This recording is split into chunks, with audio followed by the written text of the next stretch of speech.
that picture though. We used to have that picture of Jesus and Mary on our wall. Yeah, I was wondering. Isn't that crazy? I never noticed that until now today. Really? Yeah, never. As much as you like I don't think I ever looked at this cover. Oh. We still have that picture around the house somewhere. I bet. Probably. We probably have all kinds of stuff. I like it. That's magnificently. You've been redeemed. You've been redeemed. You've been redeemed.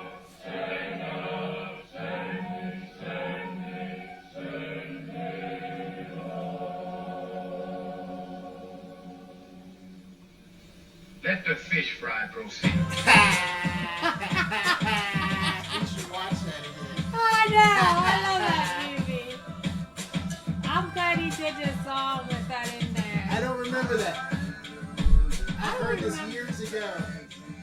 I never associated I'm sure that we probably heard it and with laughed about green that. pastures. Never. Crazy. That's crazy, isn't it? Yeah. I heard that in there today. I was like, what? If we would have heard that before, we would have I've listened noticed to this. that. Let me see the date on it. This Have you is been redeemed? 10 years ago. We were watching Green Pastures 10 years ago, I think. Where were But- we? We're recording, by the way. This is our podcast. Okay. 10 years ago, man. 2013. That would have been in Georgia. We left. We got to Georgia We in left in 2010. 15. We were in Georgia, Macon. And I'm sure we did see that. Yeah, I never Yeah. put two and two together. I know we started watching Green Pastures because we went to Atlanta, to the that Hebrew Israelites of Dimona, Israel. We went to one of their restaurants, Yeah. and that's where we bought Green Pastures. Outside of Oh, there. is that where we got that? Yeah. I Then we didn't took it back to realize Macon, and Bubby had seen it before. He didn't see it. He hadn't seen it for a while, years. But he'd seen it before. And did he Yeah. like it? Yeah, it's crazy. He saw it again. Yeah, I reminded him. He saw it on TV. Wow. That's crazy. That's in that song. That is crazy. I like I that know. song. So, officially, we were supposed to do a podcast. I think, even if this is recording, I think it is. This is better for us because we don't have to sit down in front of a camera, and we can officially do it, I think. Definitely more relaxed doing it like this. Yeah. So I think we can be consistent. So this is my this is my theory about our marriage that I was telling you about.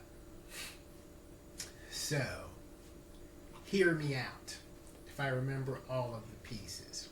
And I'm going to give you my theory about what's going on in our marriage right now. And then the direction. So we'll just say that. So, this is how I'll start it. Well, I'm going to say that at this time in our relationship, I personally think that this is a situation that we've been in before multiple times, but we've just never paid attention to it. In some very real ways, some ways to me that are just like, we have done this before. We have done something like this before. You can hear him breathe in that microphone. I don't know if it'll pick up. So, this is how I explain it. Interrupt at will. I'm going to try and do the whole thing 15 minutes. We can flush it out as we have to. So, I'm going to start at the beginning. This is what made me think of it. This was my process. And then tell me generally what you think. This is my impression of something going on in our relationship right now. I think it's positive, but it just seems peculiar to me. So, this is how this is why maybe I started to think about this. So this is Sunday. Last Sunday, I was visiting my dad in Hollidaysburg, Pennsylvania, at a VA hospital. I get there Sunday at 11 a.m. Something like that.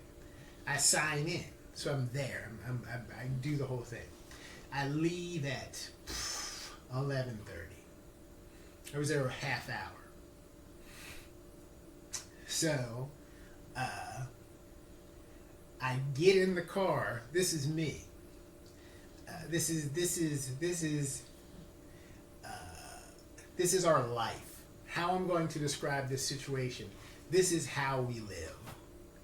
So, I get the address from Deja months ago.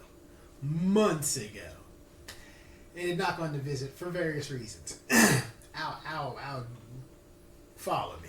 So we're going to leave stuff out that's unnecessary so we can get to the gist of it. I have this address for months. I have not gone. I have not looked at the address. The only reason I think I thought about it again was because she sent us a message that said that she had changed her phone number. I actually went in and tried to update her phone number. I ended up calling her. She called me back. But she sent me this months ago. So I think then too, the car, we had to take the car in, and I was talking to that guy over there. His mother has dementia. He was dealing with it. Really nice guy, the mechanic. Some of that made me think of it too. Anyway, probably for about the last month, I was thinking that I should go visit my father, who I do not have a good relationship with. Did not have a good relationship with when he was still in possession of his full cognitive abilities. So, because I didn't even look at the address. I looked at it, I put it in Google Maps, I saw how far away it was. An hour and 45 minutes. I thought it was near Harrisburg.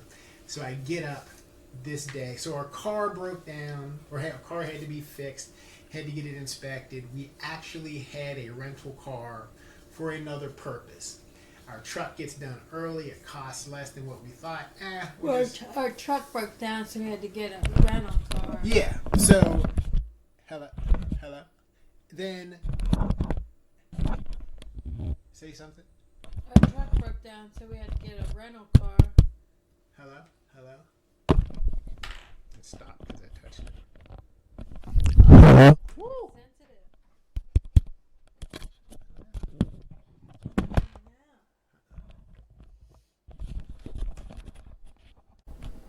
Hello?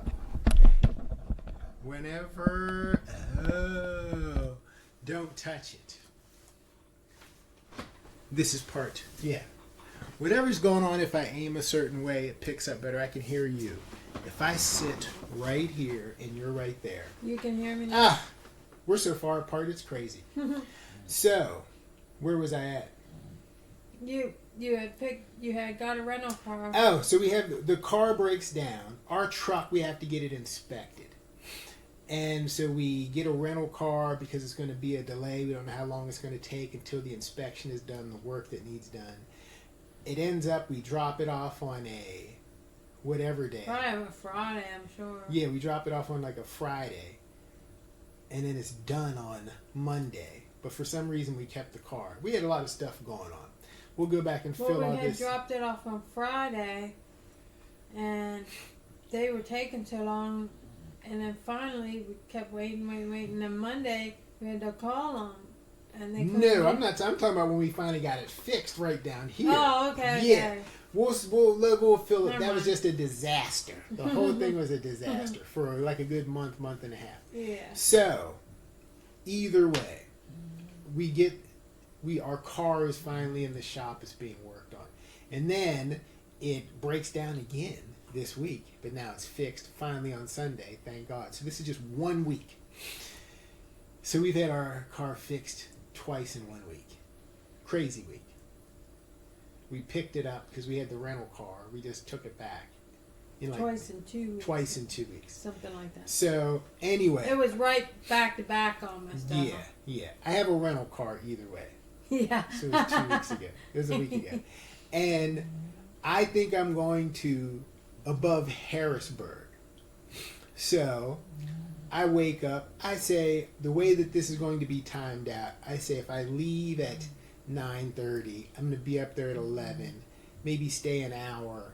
I come back. I was like, on my way back, I'm going to stop in Harrisburg at Minhaj Oils, the shop where we go to. I said I'm going to go in. I'm going to take a picture of him because I go there all the time. Yeah. And I had on this nice green thobe that I bought there. So I think I'm going to Harrisburg. So I get dressed. I have on a thobe, a kufi, look very, very Muslim, shaved properly, etc. Because I think I'm going to go right. I was like, man, if I come back early, I'm going to go by this mosque in Harrisburg and see this guy. Boom, boom. I'm in there like an hour. I'm home at like 1. This is what I'm thinking. 1 before you get off work. So I get in the car. I'm dressed. I leave on time. I put the GPS on just to, you can hear him snoring. I put the GPS on just to make sure that I'm going the right way. I was just going to get in the car and drive towards Harrisburg, flick it on in Harrisburg, and then go the rest of the way. But I turn it on right out here because God's merciful. I try and leave. As soon as I drive down this way, it tries to give me directions to go somewhere else. I'm like, this is crazy. The highway's right here. I'm just going to go this way instead of going this way. Anyway, I look at it. I finally look at the directions. Totally different direction. I'm driving way out west, way past McConnellsburg, way up into the mountains of Pennsylvania. I mean, deep in there.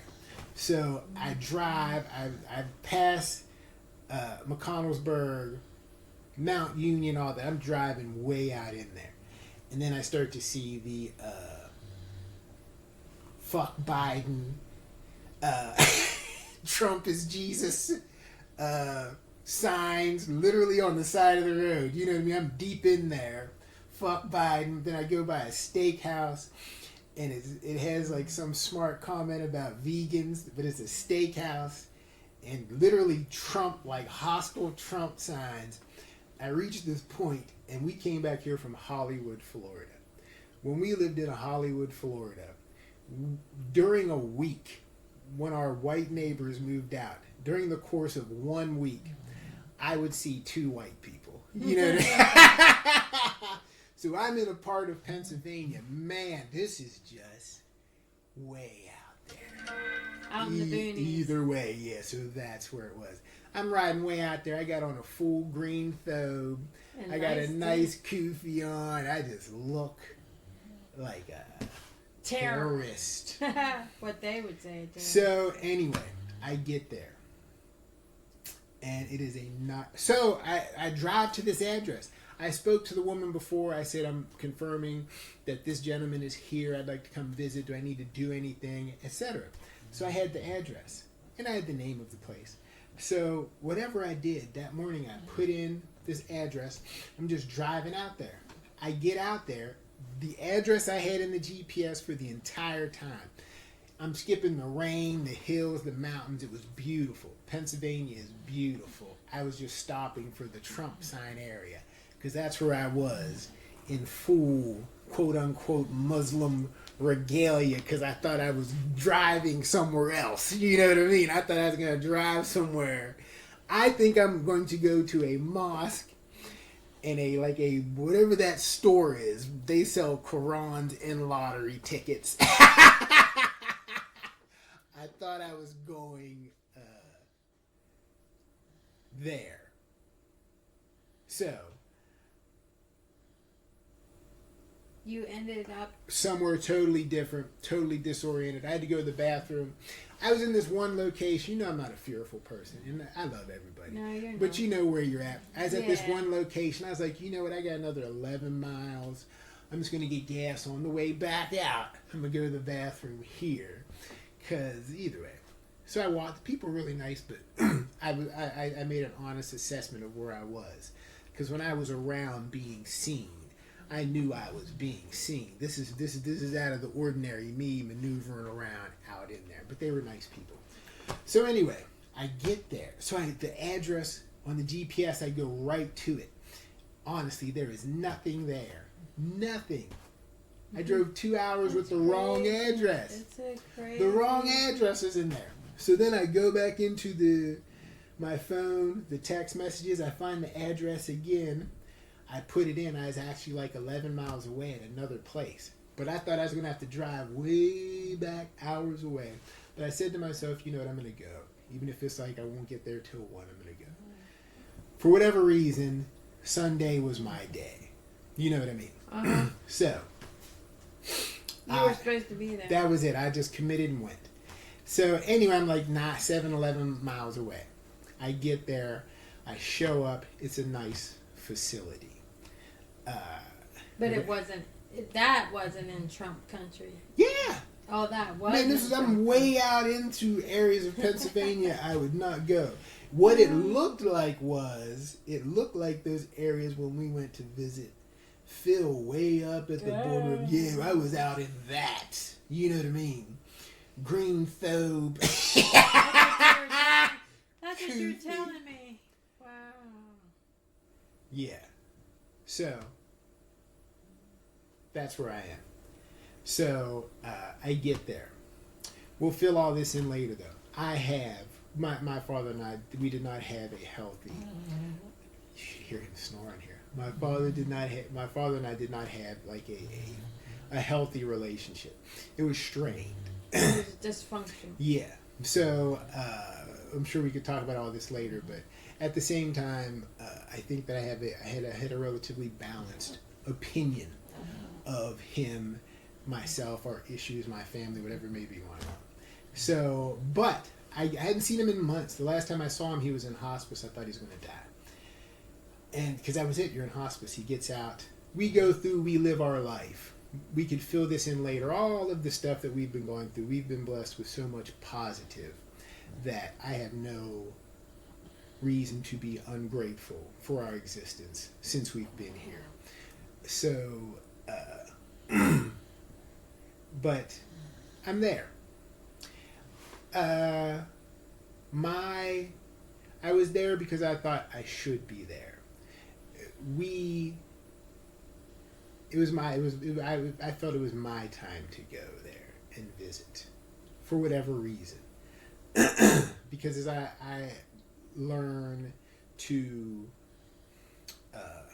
come to terms with my own self in life, in existence, and I have a religion that I follow, whatever, and I have tools that I use to try to know myself better, try to know God better, come to grips with that, etc. I have tools. Whatever I've been doing, whatever we have been doing as a couple, this was my time to go up and visit.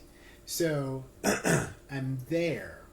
I don't know what my expectations were, but this is what I am positive of.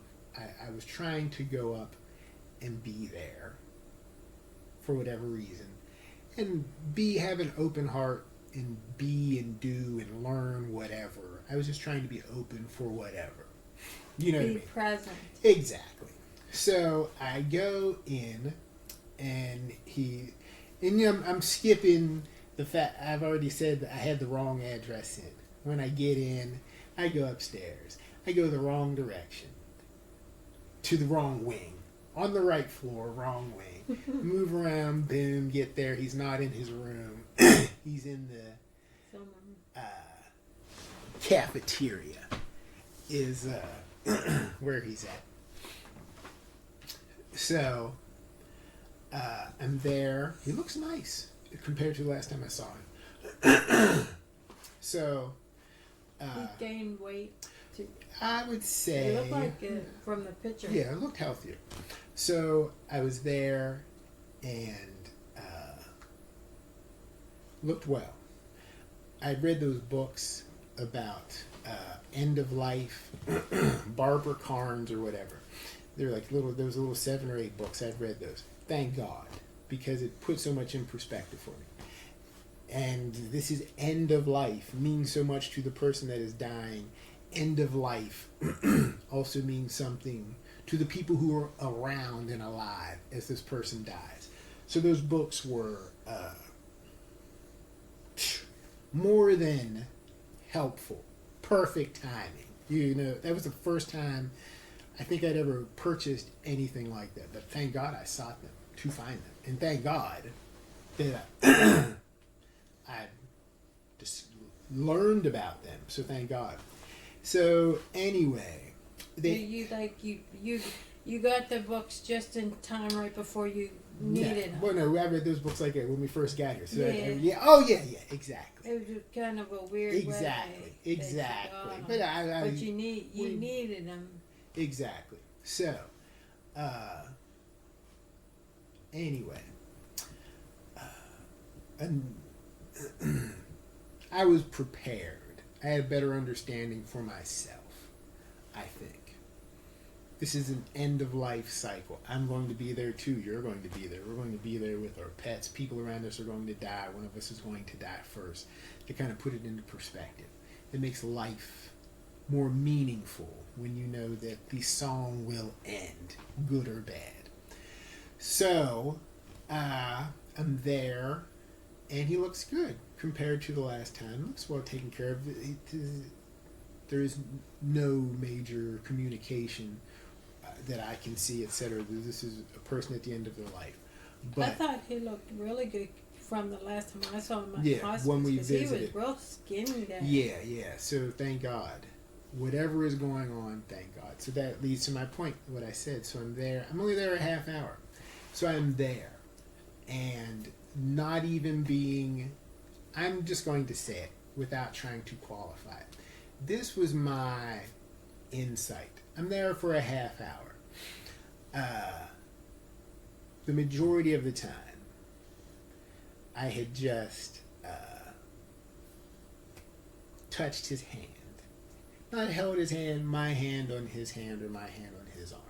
Just because whatever communication there is, whatever feeling is left, that's what's real to the human body. It's whatever this process is that he's going through and I'm going through.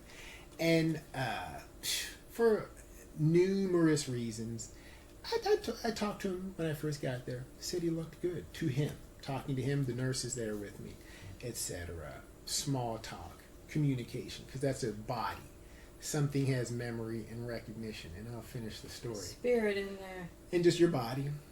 So I don't do that. I read those books, thank God. People in a process, as things slowly go away, things are still there. The person is still there in some way, in many ways. So anyway, the majority of the time was spent just me being quiet and myself crying because I'm having my own personal realizations. And these times of life, these situations, Bubby and I used to talk about this, that when we lived in Georgia, that the positive about birth, life cycle events, births, marriages, children coming to maturity, death, these types of occurrences, major illnesses and sicknesses, etc., as bad as they are, it is a doorway or an opportunity to correct things or learn something, whatever it is about these moments. It seems like those are the times when we have our least amount of defenses up or whatever. So, learning experiences. of course, exactly. So this is how I would describe what I learned from that. And then there's probably a whole bunch of other things that after this, so I'll just explain this. From that last Sunday where I was to right now, the events. And then this is going to be part of my theory. I have a theory about our relationship. I have a theory about life. More so about us. So this is a story that I heard. I'm going to paraphrase it, and a lot of it will be incorrect, but this is the gist of it. Because this is what I walked away and learned about myself. After a good cry. But the story is God. What was that? Was that your phone? Yeah, my phone's dying. I'll charge it. You want me to charge it? You got all that stuff on. No, I'm just going to turn it off. Okay. But, so the story is God is about to create Adam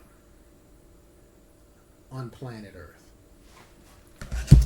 And he goes to the angels. This is from the Quran and the Hadith literature. And I read this in a book that dealt with angels within Islam and all these concepts. So I'm pulling all this information from different places. I'm sure we could look it up later. But this was the story as I read it. This is what you gathered. This is the story. So not necessarily the Quran story, but this is a story within Islam. God is going to create Adam on the planet. God goes to the angels and says, I'm going to create a vice regent, whatever the proper term is, on earth. The angels say, is this thing you're going to create, is it going to cause corruption in the earth as opposed to what we do? Vice versa. Things go back and forth where they question the personhood, value, whatever, of a human being. They're trying to understand the significance of this new creation that's going to come into existence.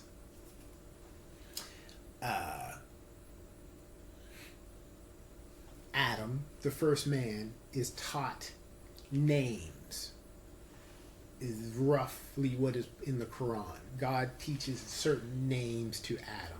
Then God goes to the angels and says, name these things if you can. This is all paraphrased. They can't name it.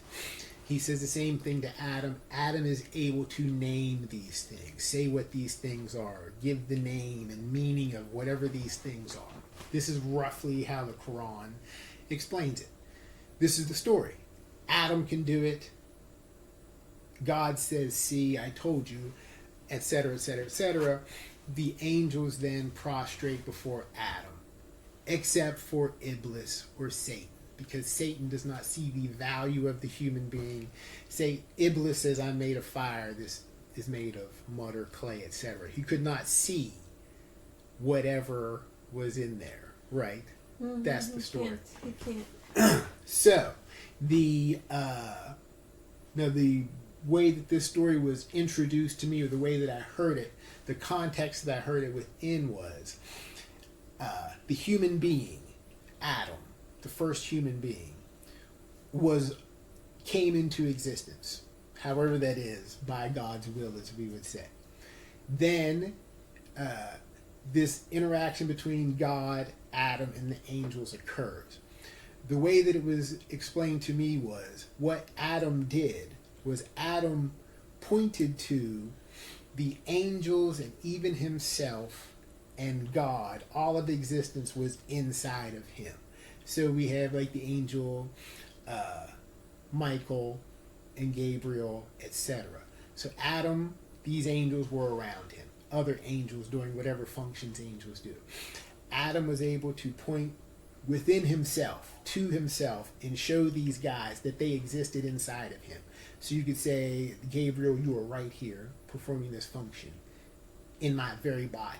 Michael, etc. And then even within Adam is Adam, and then because, etc., deep inside is God.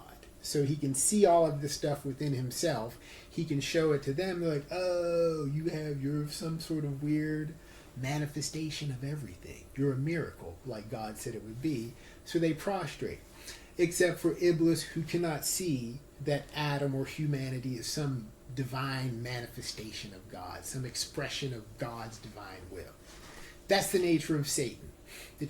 Satan could not see the value that God had put inside of a human being.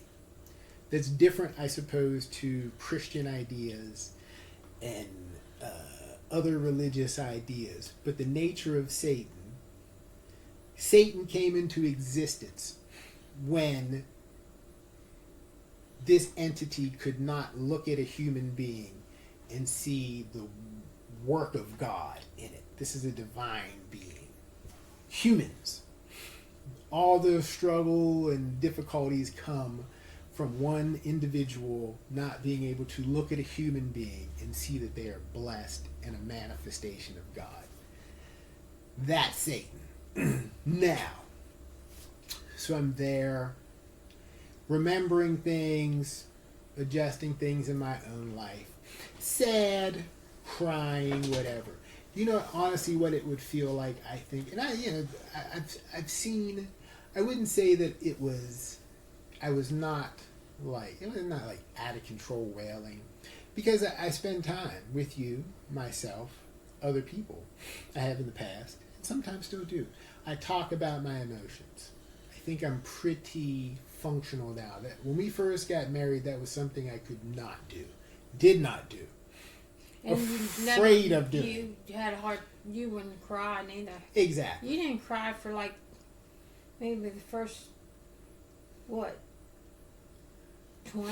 years. I can't. 15, 20. No, not 20. Yeah, it was a long time. I would say that there was a period of time, definitely. Whenever we went to that one church. Exactly. Well, see, that was about. We were in. They were dressed real fancy. And yeah, that was in. you were going like that, and you were crying. I didn't know you were crying. You had to tell me you were crying. Yeah. How many years were we into? That's the first time Yeah. I knew of you crying.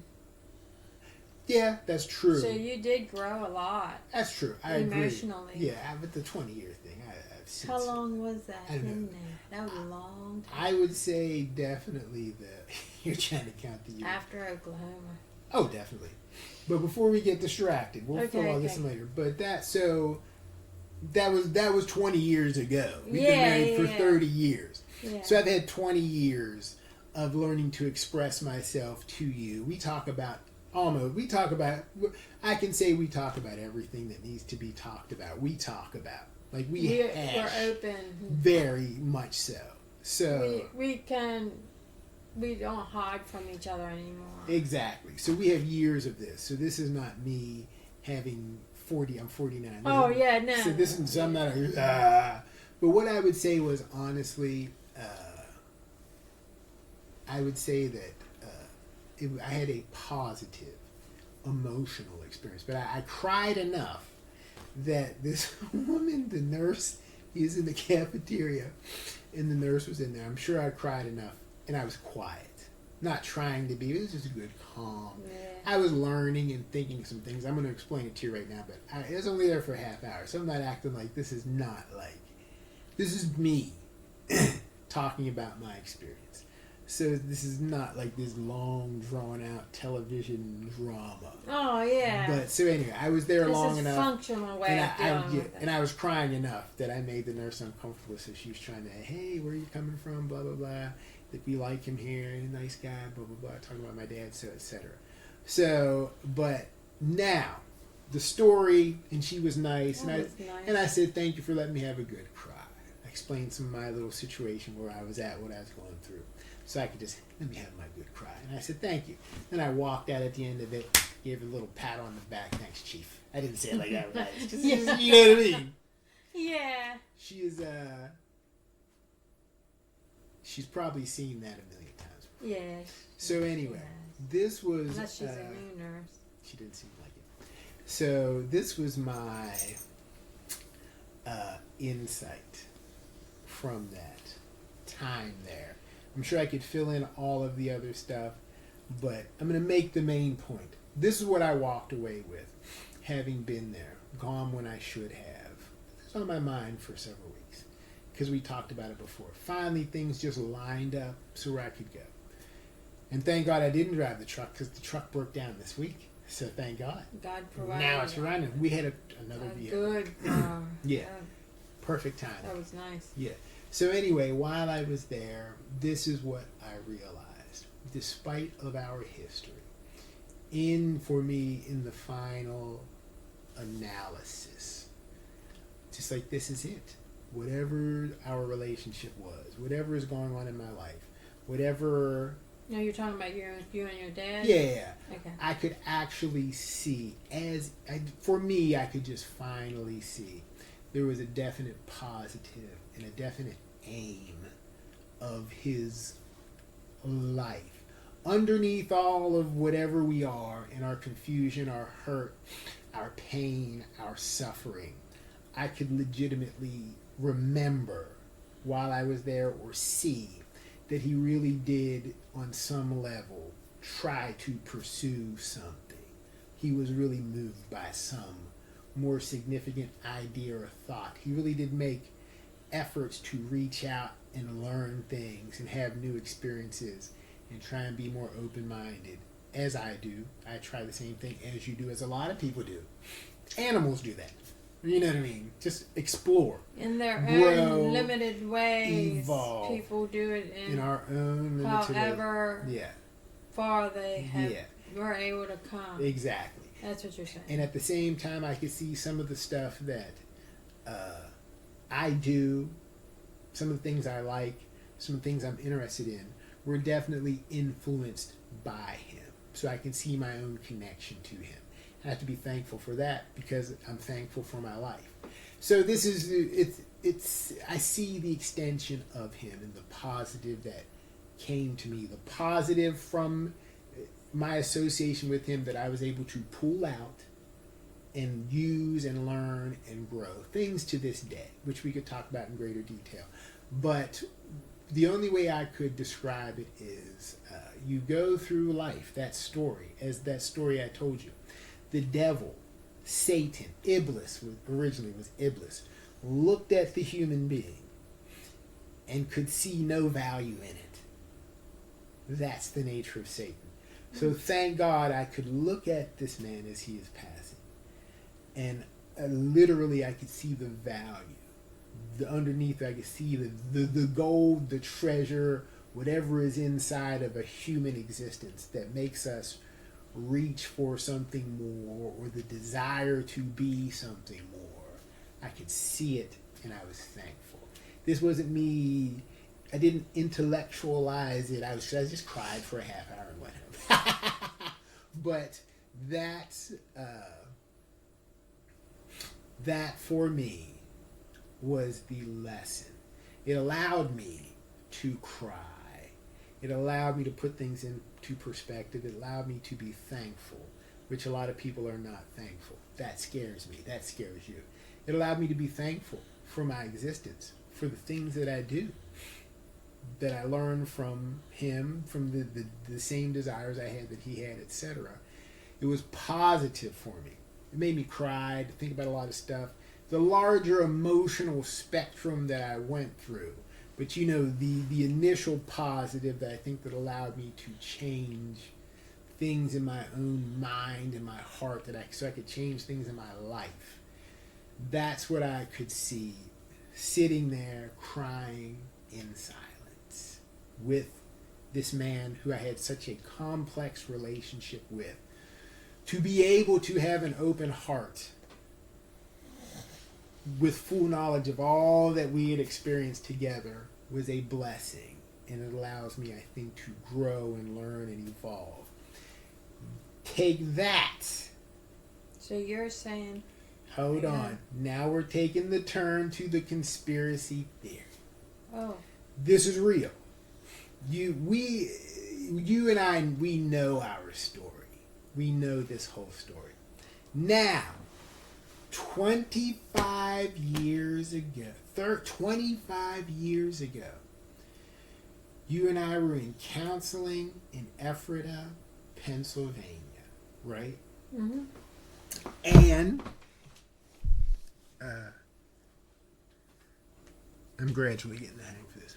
We're in counseling in Ephrata, Pennsylvania, because we're having marital issues and concerns that I instigated. Let's fill all this in later. Now we're on to the conspiracy theory. Okay. Now we're in there. We have the craziest time in counseling. That whole story we should discuss at a later time, because the value of our life experiences, I look back over it, I think it's just fascinating for us. This is our life. So, during that counseling, I can't remember if you were, because we had individual counseling, you alone, me alone, and then we had counseling together. Sometimes he would talk with me alone. We weren't alone though, because he had decided, if I remember right, that we would be there together. But sometimes he would ask me questions, and sometimes he would ask you questions. But you were always sitting beside me. So I think he was originally, if I remember right, he was originally going to do it separate, but he decided to do it together. But now we're going to skip ahead to the tasty nugget. Because this gentleman was the pastor of a church. We're going to fill all this in. He was a pastor of a church. He was a psychiatrist or a psychologist, I forget. He's a PhD. I went back and I tried to track him down in the area of Pennsylvania where he was. I think the church is no longer there, but I think I saw a picture of him and his name. And you know why I think it was him? Why? Almost positive it was him. Because the church, the only reason it came up because it was in a newsletter, a former drug addict was living in this pastor's house. That's him, isn't it? You know what I mean? Because we were going to move down there and live. Yeah. So the dude associated with this church they were talking to for this newspaper article was living with the same pastor where we were going to live. This was him. I don't want to say his name. Not at the same time. No. Different time. But I'm saying it's the same setup. Drug addiction, other dysfunction, people living there. When we were down there visiting with his family. So, in the middle of the counseling, I had one counseling session with him alone, I'm sure. Because that's when he was talking about, you might have went down there before we went down there. I don't know, because we were there together, but one time, remember, because he was asking me, what would you do if there's all these series of questions one time. What would you do if? Because he was like, what would you do if there was a man and he cheated on his wife 15 years ago? This is what he told her. He said, this is a scenario. Say there's a man who cheated on his wife 15 years ago. I think I remember him asking you that. Were you there? Might have been. Okay. But go on. So these series of questions. Because he's wondering what he's supposed to do. That time he was. But should he direct the man? He cheated on his wife. And I'm in counseling. He's a doctorate degree, whatever, psychologist, psychiatrist, I forget. I know he's PhD. I'm in there for counseling and help. We met him at a Christian small church growth conference near the DC area. We got hooked up with him. Because I had a meeting with a man who was the administrative assistant for a preacher that people would see on TBN. It was crazy. That whole event was crazy. We should talk about it sometime. But so, this dude, though, is in there. He cheated on his wife 15 years ago. He never told her, but he's not cheated since. And now I'm in there for my own separate counseling issues, and he's asking me what he should do about his life. And then... Should he tell the man to tell his wife, or should he tell No, the man? it was him, though. It was him. Yeah. He cheated on his wife? Yeah. I thought he was talking about... No. He had to give some directions to someone in his church. That's where we're going. See, this so long ago. Then I'm like, no, dude, well, that's what I thought. Because I'm like, you're telling me, yeah. I didn't know it was him. Yeah. So anyway, now don't bring up any other info, but that's where we're at. That was its own. That was funny. Wow. Now, one of these times, we were in counseling. And this was a real one. This was real. So he was asking you, should he tell his wife? Yeah. I see you might not have been there for some of these conversations. But look, I thought I was there for that. But I might have misunderstood it. This one conversation occurred. He told us that he wanted to split the church because of the nature of the people that came to the church. They needed certain types of attention. He wanted to split the church. We were going to take over he was going to split his church with us. He was going to oversee me as I pastored this church. That was the game plan. We said no. for a variety of reasons. Yeah, I remember that. Now, during one of these discussions, there was a man coming to the church, about to begin attending the church. And this man had a certain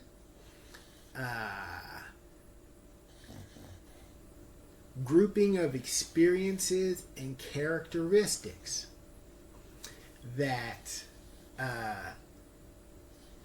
the pastor was unsure about how to handle this man if he were to come into the congregation. So he said, whether he should allow him there or not. yeah, let's keep it. Now, he asked me this question. This was tough. And what would be the ramifications of this? How would this be handled? Whatever. So, as I sit back, so much of that discussion was, so the ultimate question was, what it boiled down to. This man was asking me all these weird questions. Here, this was my take, because I'm positive I had some alone time sessions. Okay. Because he did that, because he was trying to get us to pastor a church under him. And I think that what hurt my feelings about it was, and I told him, I'm in here for help. And then you want me to go out and act like I can help these other people before I helped myself. That was discouraging to me. And we actually, after that, we left early. We were supposed to spend the weekend down there. They were buttering us up, spending the weekend, going out to eat. We were supposed to meet the church the next day, and they thought that we were going to that night. And he took us to the church. That's where we had our counseling session. We were at the church for the first time in the basement. That night, I think we were supposed to accept the position, and then here they're going to introduce us to the church tomorrow, the next day. But we left and went home that night. I'm wondering if they were trying to get out. Yeah! like did Baltimore pastor sent us there? Because I had thought... Yeah, so, the Baltimore pastor sent us there, and I had thought at the time, we were a little younger. I know I was real naive about a lot of stuff. And when you told me this Baltimore pastor, we came all the way to see this guy. He's supposed to be a professional. Yeah. And he sends us all the way over here to Lancaster. And I thought at the time, why would you do that? Well, and there was so much we should unpack that one.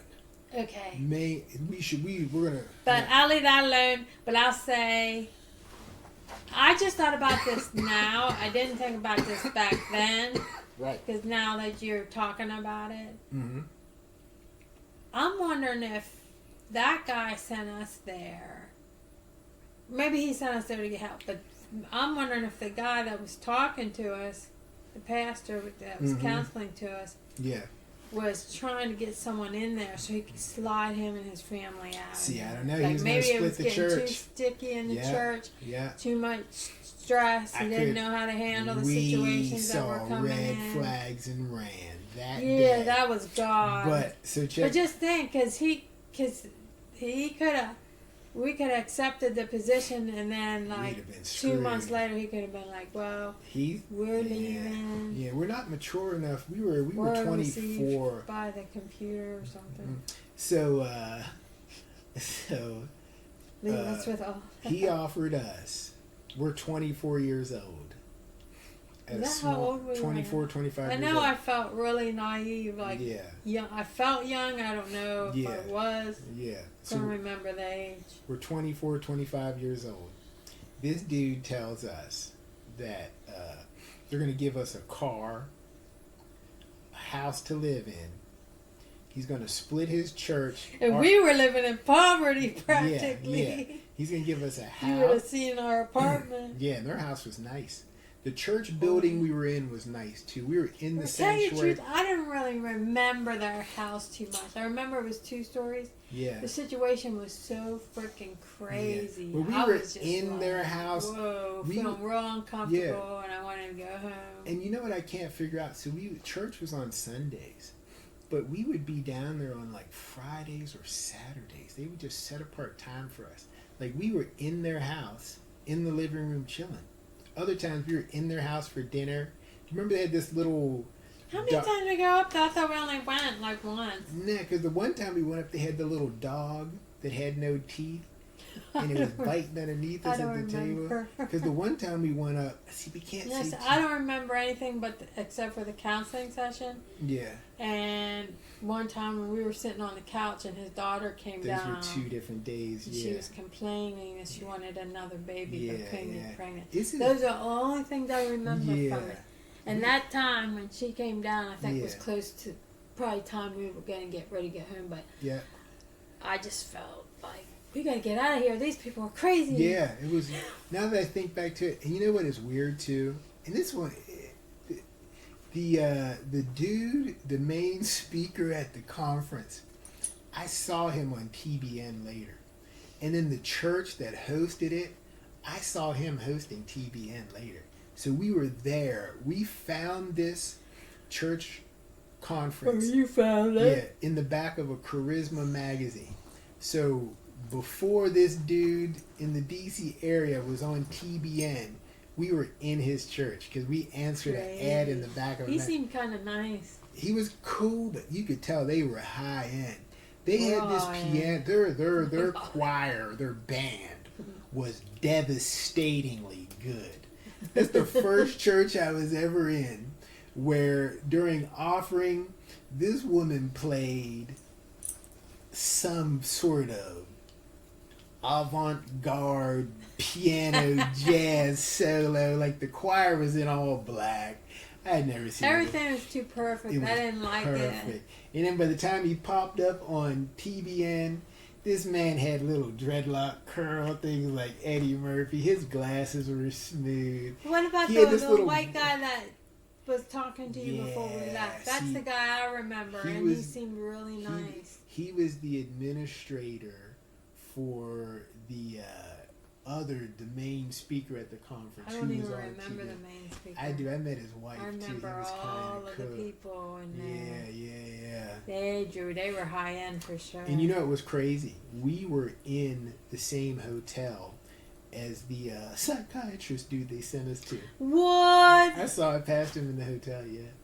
Wow. They were telling us this divine providence lining up stuff, you know, but When we came there? you know, because we came? No, because we were in the hotel. We passed each other in the hotel. It was so Oh. crazy. I saw him in the hotel. So he was Before we saying knew it. divine providence. It's to do God, something. you know, because we were in the same hotel together, etc. Yeah. So, but anyway, so that was the setup. They were going to give us a hat. We never took pictures. Everything we're going to talk about does not exist except for with us. This man said, we want to give you a car, a house to live in. This church now has X number of people. We're going to split it. You're going to start with X number of people. You're going to pastor this group, and he's going to oversee the whole thing. Do you want to do it? My wife and I, because we were there before, my wife and I talked. We like you and your wife. You think you'd be a good fit, blah, blah, blah, blah, blah.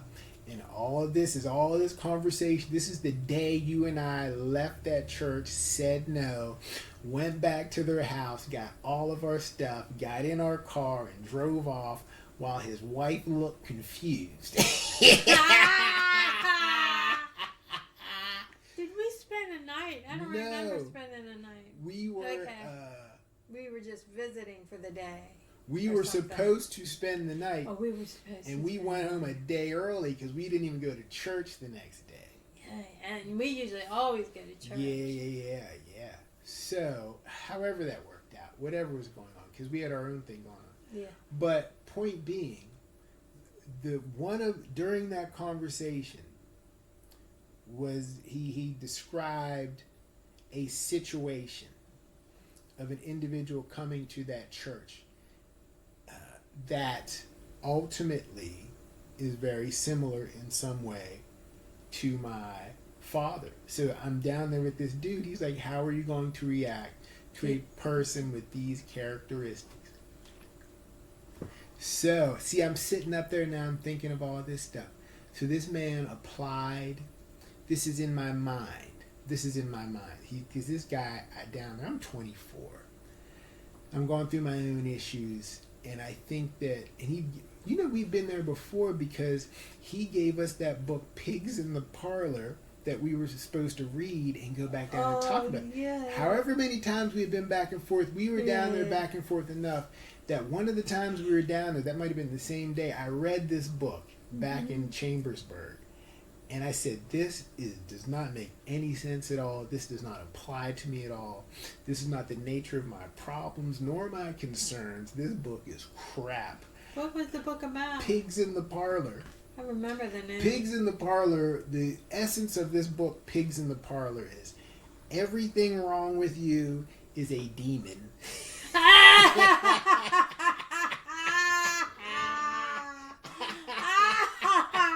That's funny.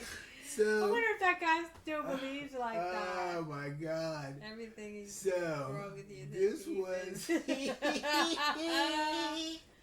Now, let me tell you one story about Pigs in the Parlor, because this is supposed to be about a conspiracy theory. That's all right.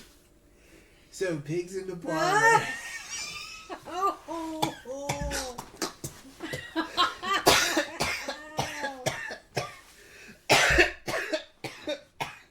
The name of the book.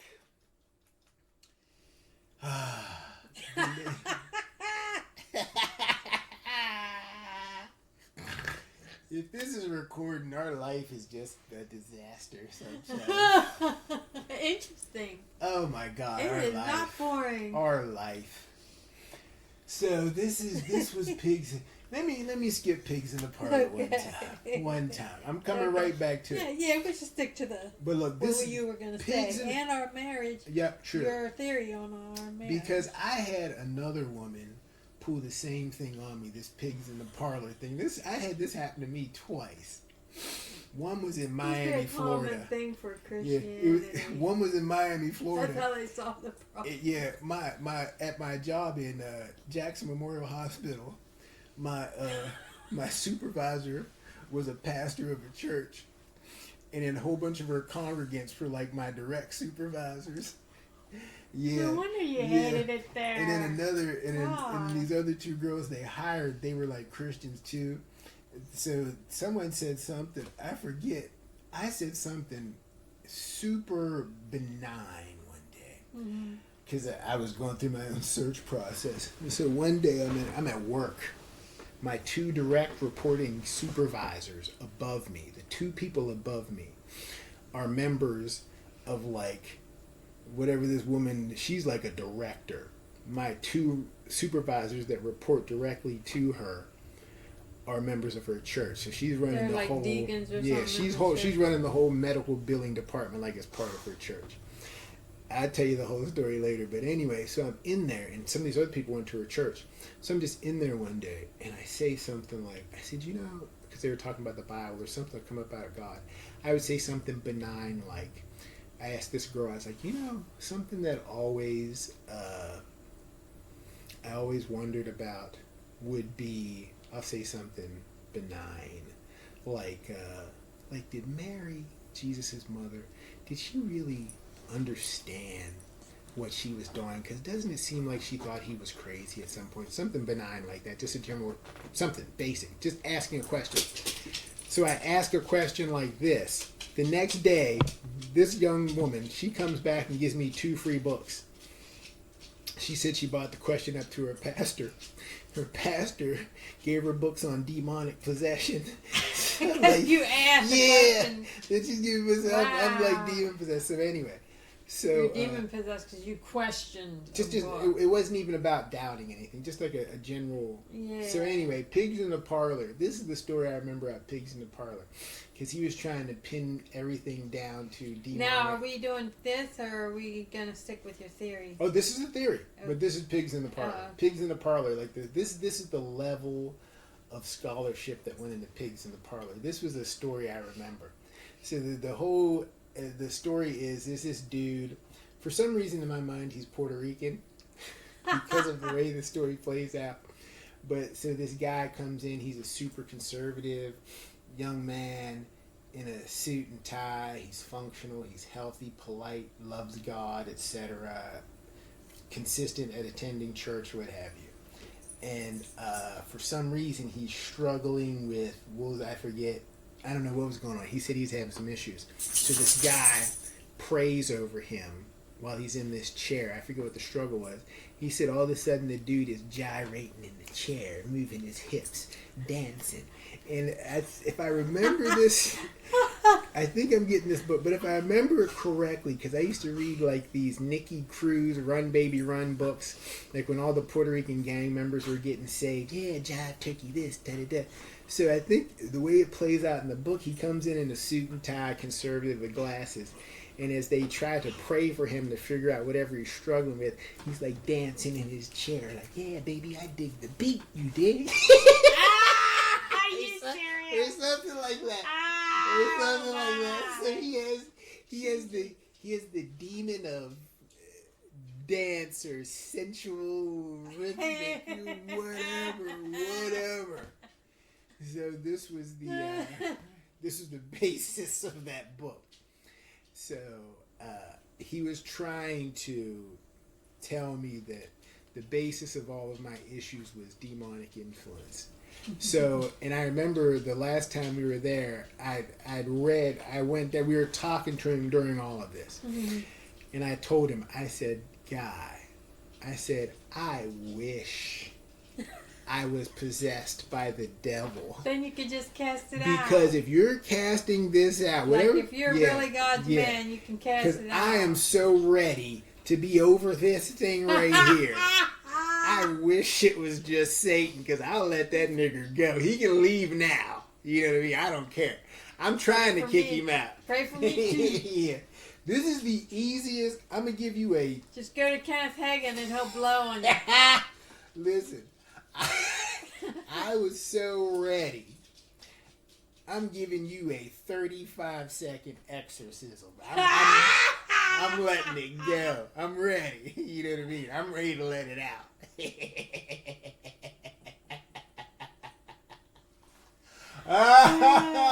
So that's crazy. I know. So this was what? Now, before you say that, in my opinion, is pastors really should go to college for... No, absolutely not. For what? This man had a PhD. For psychology or something. Man, listen, you don't get... That's 8 years of school. 8 years of... I mean, you gotta learn how to... Look, so let's get on point though. I'm sorry. Okay. So yeah, we'll dig in all this later. But the same question. That man left me with that question. This dude's coming in. How do you do this? Think of all the people now that we know the things we've been in. This question is there. What do you do with this person? He's asking me. He gave me a scenario of... So this pastor, he gives me a scenario of a very difficult individual that wants to come to the church, but there's so much connected to this individual and their personality, behaviors, whatever, that he knows this is disruptive. Extremely so. This is the scenario he gives me. Yeah, And I was there when he gave you that scenario. So now this is a situation, and this is my dad. You're describing my father. So his question to me was, can I look at this individual who's a real person who wants to come to this church? Can I look at this individual and see some way that the gospel of Jesus Christ is actually real? How are you going to live that out with this dude? This dude got complications. He's telling me this. And the only reason he's telling me this stuff is because he thinks we're going to take over this church, I think. He's giving us under the hood. Like we knew. Yeah, because he wanted to know how we were going to handle it. This is how deep in we were. We knew about his daughter's reproductive struggles. That's inside the family. How I she knew was about her daughter. upset about Yeah, it. they were letting us see it. She And came that's down the when stairs all depressed. That's when I thought, They were letting us see you it. can, if your house ain't in order, I'm not coming over They were there. telling us that I knew about him and his life. They let us see into his daughter's life. We knew about her daughter was married. They were living in the house with her Which I friend. thought was off. Yeah, we knew. And they had a child Then at that time. they let us into their church. They let us know about their church. I knew. I'm 24. I knew about these people are coming in. I knew how this church was set up and run. I knew the types of people were in there. He explained to me everything that was going on, what the objective was with these types of people that come in. Knew all of this stuff. So they were showing us too much too fast. But we were referred by TBN Man's administrator. So either way, that dude, we know that guy. How many times in our life have I had to wrestle with this question? You know what I mean? If you think about the basics, where we're at, what they're asking us to do. So my point being, I'm up there with my dad. A firestorm of emotions and other things going on in life. And to be there at that time was overwhelming. But it was the perfect time because we spend time communicating. We do things. We pray. We try to figure out life. I don't want to go through life bitter, hateful, angry, depressed.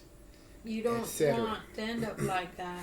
Or just you want to use the tools that for you're better. given Yeah. to So become better. when I'm there, this is me. This is what I care about. I want to be right. Which will come back. I want to do the right thing. I want to be a human being. I want to be the right type of human being that I feel inside of me. Mm-hmm. So at that moment, whatever's going on in me, where I feel like the emotional level or whatever from crying, I can just finally, it's like my eyes open. All this other stuff, whatever I was holding on to, my own concerns or fears, the way I thought things were, to be somewhere, see someone in that situation and see how it really is.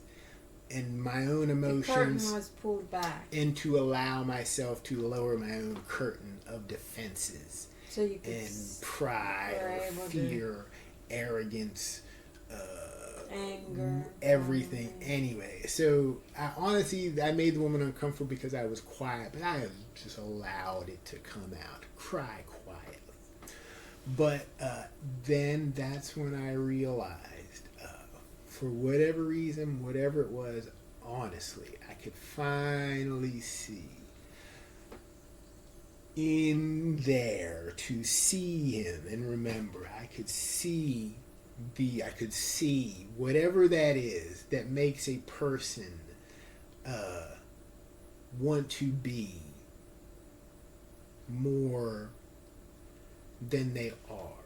Whatever it is that makes a person want to have a purpose, a meaning to their life, to follow a path. Very basic, whatever that is, that's why people evolve and grow and change. Whatever that basic urge to follow something, commit to something, walk something out to its completion, have an insight, stay focused. You know what I mean? I think you had saw the life force before it was basic. all this other crap was on top of it. Exactly. The basic, like it said, like the story I heard, the basic gift that makes a human being, it's there. I could see it. That was real. It changed so much for me. And not perfect, but that's real. That's real. Everybody has that. Whatever those angels saw, whatever causes things to be creative and beautiful and unique and express something profound in the world, whatever it is that makes you help someone or be nice when everybody else is being mean, you can choose to be nice when everyone else is being mean. that is there. Whatever it is that makes you have a new idea, whatever reason I could see it, that's real. That's in everything. But there, it made more sense to be able to see it there than anywhere else, because that's somewhere that, because of my relationship with him, I could not see it. So that was I was there for a half hour. I just cried. I could see it. So That was your moment to see God. that was it. I appreciate it, and it changed my perspective. And I cried. Right, because that was your For the other. because you went through all that your whole life, and God at the You're end blessed. of his life, Yeah, God I gave see it. you the chance. It's there. This is your time. Yeah. This is for you. I can. You're there. Well, let me describe it. This is what Okay. I would say. I would say I approached a difficult moment probably for the first time with an extremely open heart. Wow. And I allowed myself to have the actual emotional experience. On the other side of that, I was then like, oh shit, This is what you. that's in there. You know what I mean? So it This wasn't. is I'm what not. you've I'm been not. wanting to do. No. All your Christian life. No. To be able to let God down. Oh no. Oh. I don't know. I'm not smart. You know No, what I I'm mean? not saying. No. Well, what? I'm just saying. All I'm saying is, I learned. It just whatever this question. It's like God, the Wizard of Oz. God let you see behind the curtain. I don't know. Like that? I would say, I don't even think it's like that. I would say that me being there, I see what you're saying. Yes. No, So, I'm just trying to see if I yeah. understand what you're This saying. is what I would say. I was there. I was only there a half hour because he could not speak. And we'll do the whole thing later, like some of the greater detail. But I'll fill in the rest of it. But Okay. point being, because I'm gonna tell you there's more to it than this. Then my week just crashed. This is last Sunday. So let's talk about this, and then we'll do the conspiracy theory later. Let's see how much time. We'll probably end on this. But anyway, through this back point being, But I had wanted to know your theory on I'm gonna give it to you. Okay, so I'm gonna give it to you. Okay. So let's get through this. Not get through, but we'll talk about this later. Yeah. But this is how I would describe it. I was there. I sat down. I wasn't there very long. I didn't know what to expect. I wanted to go. Something inside of me wanted to go. I felt like I should go. And I tried to go without any expectations. I didn't want to go and have it be anything. To me, I didn't want it to mean anything except inside I thought I should go. I should go. So I went. And while I'm there, I sit down. I'm there alone with him in a very uncomfortable. I'm in the cafeteria because they get him out there early. It's like 11 o'clock. There are other nurses there. There are other patients there in his similar situation. They cannot speak. They're going to be fed. Someone's going to feed them, etc. No, I get you because I used to work at Yeah. the nursing home. That's what they would do. They would put them in the cafeteria. We both would worked put them in at the cafeteria. we both worked at the same nursing home. No, I'm talking about before we worked there. I'm talking about later when I worked there. But I'm saying, and think of it, we both worked at the same nursing home. So these people, now my dad is in the same situation of people we would be around. And we would treat them so much differently at Manatee Springs. I'm going to the store, pushing him to the store, letting the dude buy his cigarettes and everything. I'm getting to know him, etc. I knew they were human because I'm not related to them. You know what I mean? I'm the cool dude down there that... Do you know what reminds me of? When we worked in Bradenton, I became real good friends with this old woman. Real good friend. I know who you're talking about too, yeah. And one closer to the time of us getting ready to move, because I think I told her, her family came to visit her, and I came in her room once, and the energy was so negative and Yeah. bad Yeah. that I just told him I'm just the housekeeper here. So Yeah. I got whatever was supposed to be gotten, thrown away, whatever was Yeah. supposed to be thrown away, and I left because I was going to say goodbye to her because she was supposed to go supposed to go to like Caledonia or something with her somewhere family. close by. Yeah. But it was like I wanted to say Goodbye. and Yeah. have a nice, but I couldn't, Yeah. and I got the sense that she had a very bad relationship with her Yeah. family. Yeah. And these were like the kids of Yeah. her children. Yeah. Yeah. So life So is I didn't know how she messed that up. life is tough. And then, so point being though, exactly, that's us. That's me. I've made mistakes. It's just, life is complex. That's how I'm going to say it now.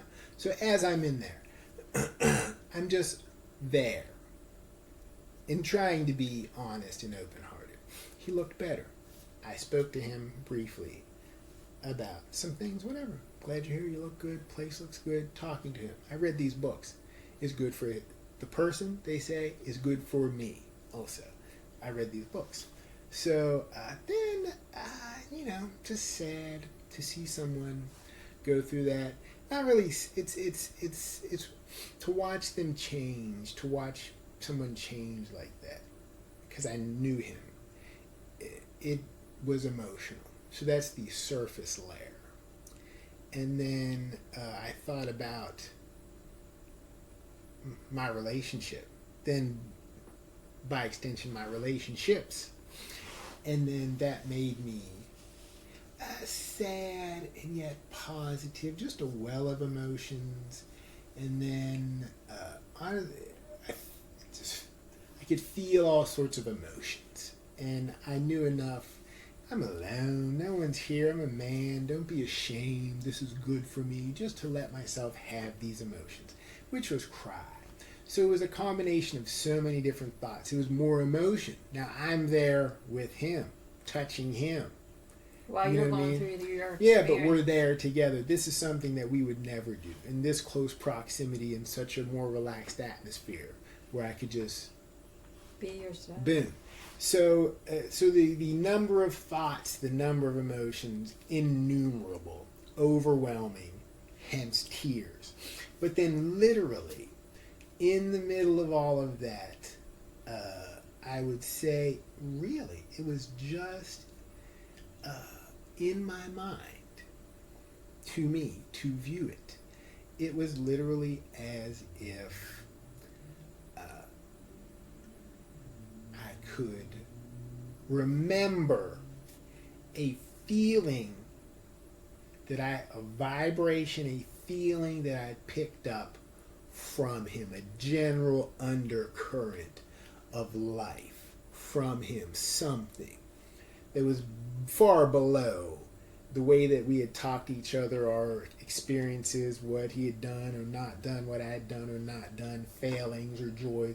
Below there is just a general, like you said, some general impression I got of him that he tried to at least acknowledge in life. And the only way I could describe it literally, it would just look like a faint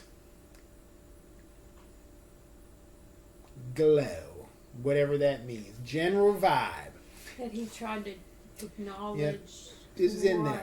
there. Something more than what he was. He had his eyes at one time, or he had an understanding of something that was beyond him. That's the only way I would be able to Express it. Yeah, he actually had some idea that there was something beyond what he was. Now, would I describe that as religious or God-oriented? But no, it just seems like some people, to me, some people just have a greater or lesser awareness of some sort of instinct of something that is just beyond what they are, which makes them want to go that direction. Some people, I don't know. So whatever that is, I get it. And that made me be able to appreciate him and his life because you could see it. Even if it's small, it was there. For some people, I'm sure it's larger, some people smaller. It was there enough that sometimes he would speak about it and things he would like to have done or what he thought or what he would like to be or what he thought was interesting. And thank God, it was there. So I could look and say that there is something positive and powerful and profound in there. I could finally see it. The essence. You Something found the essence. deeper in there was trying. Something in there he was Wanted able to to live. acknowledge it, and it moved him beyond some of the basic restrictions of whatever he was born into, etc. Whatever that means, it made me cry.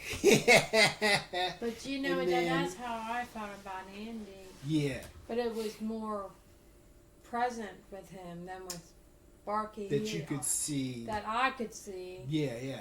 But it was Sparky had so much built around Yeah, it yeah, that you yeah. had to wait till the end of the life. And I But would with say- Andy, for Yeah. me, Yeah, that's why I always stayed connected to him because I knew that something inside of him really wanted to live and wanted God and exactly. believed in Jesus, but He then wanted- he chose all the wrong Yeah. paths, he built wanted. this craziness around himself.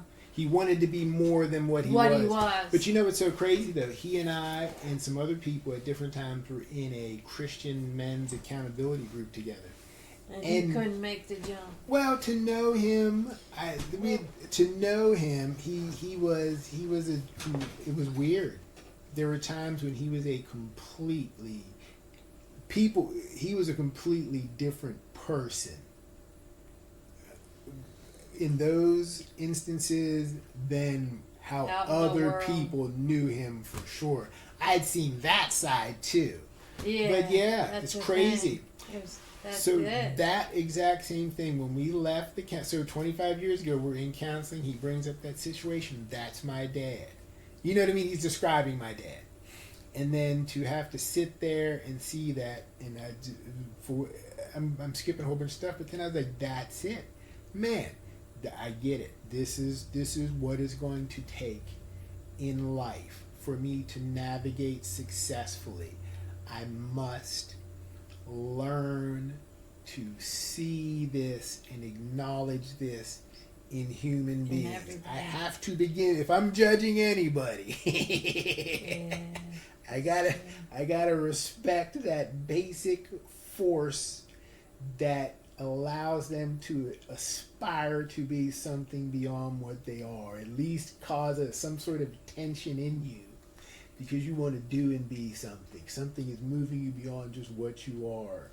So that was helpful. Now, the gentleman who wanted to come to the church, I forget what my answer was to that man, but I think remember. about that all the time. I don't have to think about these areas anymore because my answer now is, look. Well, you told him no. But I mean, how am I going to approach? He tried to describe. Oh, I remember vaguely Yeah. you were like, well, that's a very sticky situation or something like that. So, I think you told him you didn't know what the right thing would do. thank God, because I didn't. So, but now as I look back, and what he tried to do, not try, be negative, but that was a real situation, so he didn't Maybe try he felt anything. stuck. We walked into a crazy situation and we turned around and walked away for 25 years. That was and God's we never mercy. sat down That and was talked God's about mercy. this in this much detail. As much as we talk, we have never been able to. That's my point. So anyway, so that's where we were. That question right there on a 24-year-old kid out looking for help, that's a big, heavy load to throw on me. And you have a PhD and you're Dr. So-and-so, like a legitimate Dr. So-and-so. Then you get me into your counseling room and you dump it on me that you got some That's not skeletons right. in Some your closet. kid.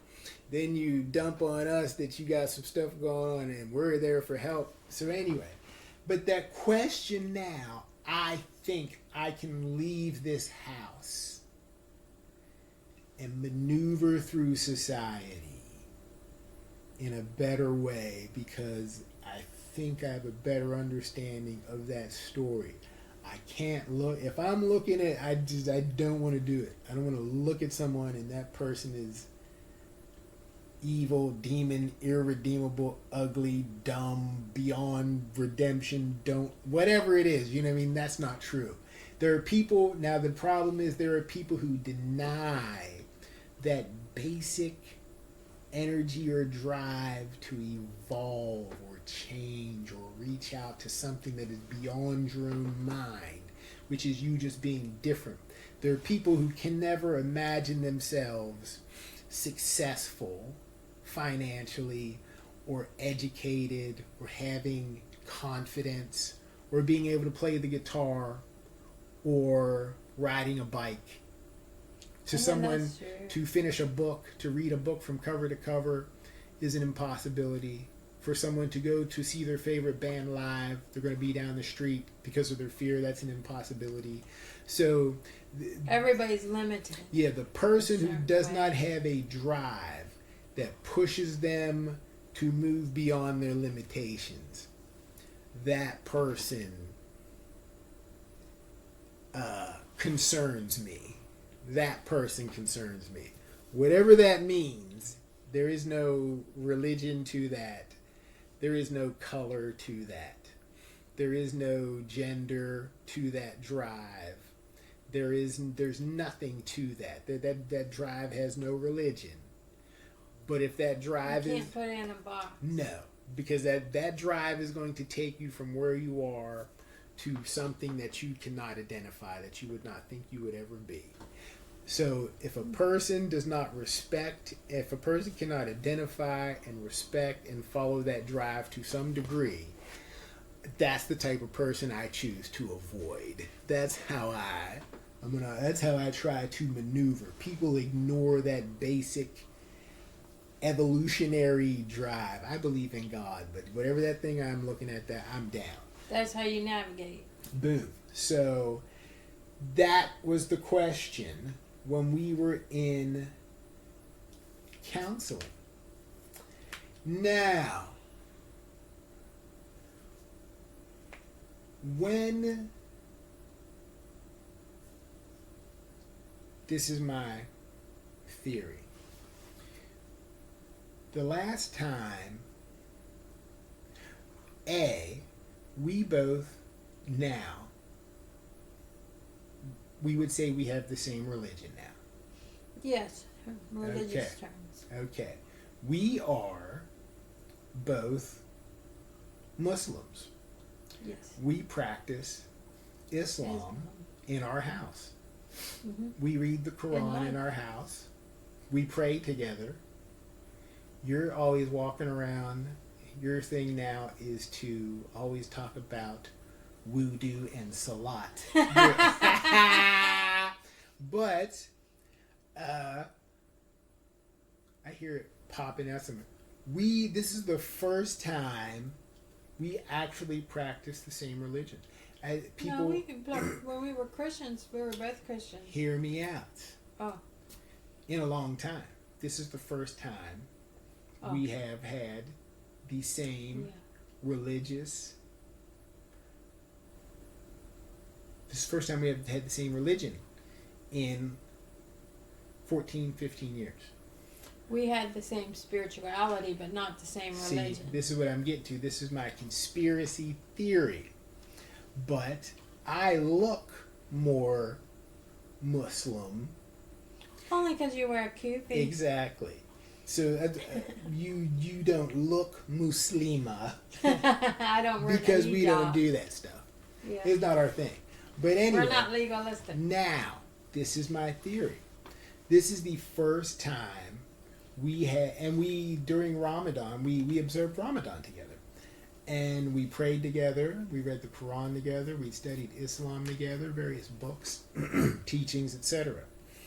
That was your first time doing it in Ramadan and my first time. I converted years special. ago, exactly. But then we focused. So, and we should talk about that in detail later. But so this is the first time we've engaged in the same religious practices in 12, 14, 15 years. That's a long time. Easily. Now, the last time we had the exact same religious ideology was when? When we were Christians. Wrong. The last time we had the exact same religious beliefs was in Tucson, Arizona in 2008. That was 15 years ago.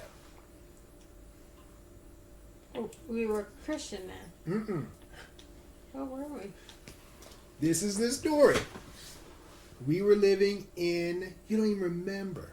I remember we went to the picnic table and decided. Yeah. We were in Tucson, Arizona. You were what were you watching all the time out there in Judge the RV? Judy. I I used to watch that, and then I realized I had to stop watching it. No, I meant which spiritual teacher were you really into when we lived in Tucson, Arizona? Charles Stanley. Oh, was I? You don't remember I that? don't remember All that. those Charles Stanley videos. Oh, we don't record anything. My theory won't work now. Who just died? Charles Stanley, our brother. You used to watch those Charles Stanley videos I really liked incessantly. him. And then it got to the point where we were like, I was just like, hey man, how come every video is 6 steps to success, 4 steps to victory, 5 steps to release, 2 steps to overcoming? That's why I like Charles Stanley, because he wasn't like that. Yeah, but we were... Christianity was... So, but you were, at that time, you were super into Charles Stanley.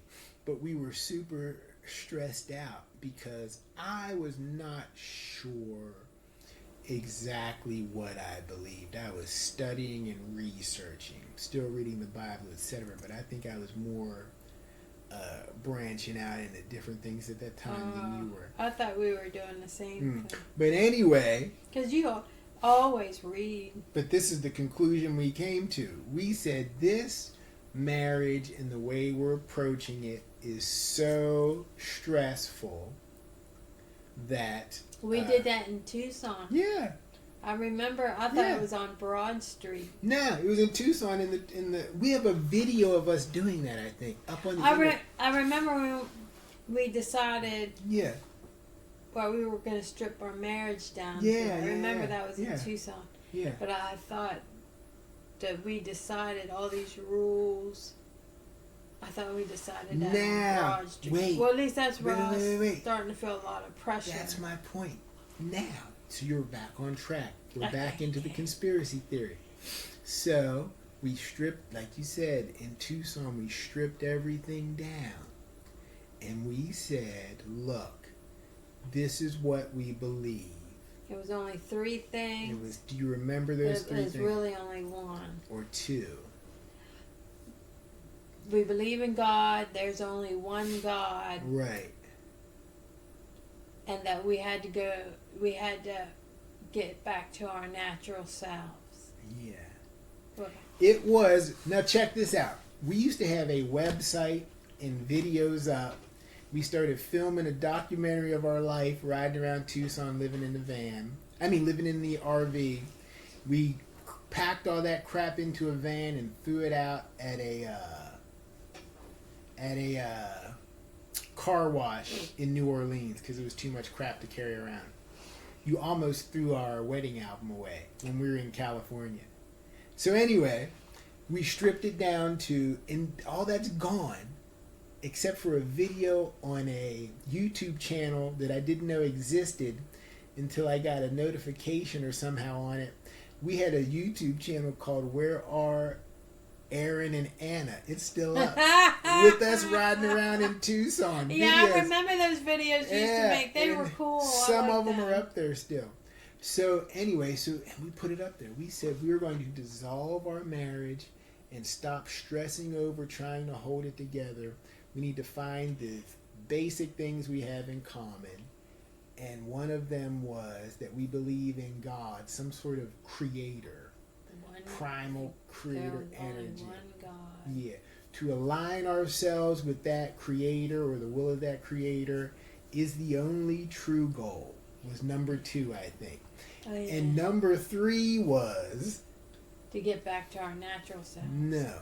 Oh, we believed in a creator, and by following that creator, it would return us to our natural state or something. We don't even remember. But number 3 was that you and I, because we were so tired of the way marriage was, number 3 was we associate of our own free will. we believed in God, and that you should pursue God because that would return us to our natural healthy state, and that we associated by our own free will just because we liked each other. We weren't hanging out because we were married. We were hanging out because we liked each other. That was it. And then once we did that, it was like our marriage changed almost instantly. The pressure was gone.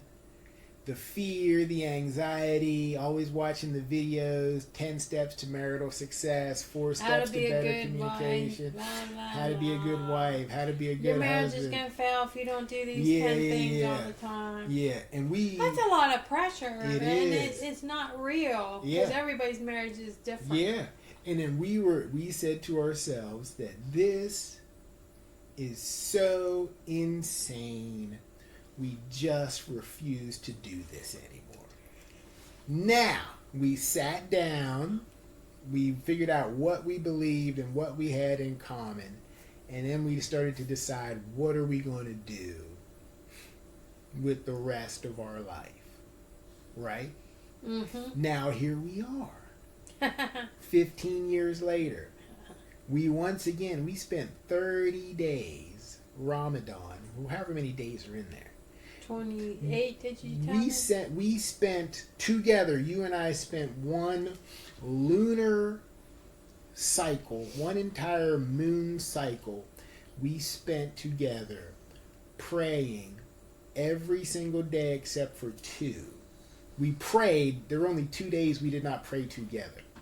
So for one entire moon cycle, you and I prayed together at sundown.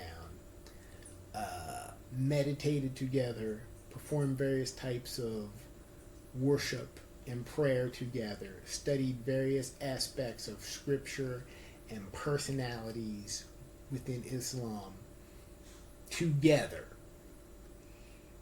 And now we came out with an idea that we should continue that way. You know what I mean? But we spent 30 days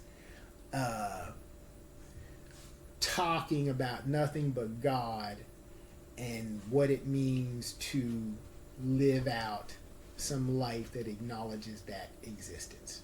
So just like in Arizona, we went away, we walked 50 feet to the closest picnic table. And we sat down and we actually wrote out what we believed, discussed it, and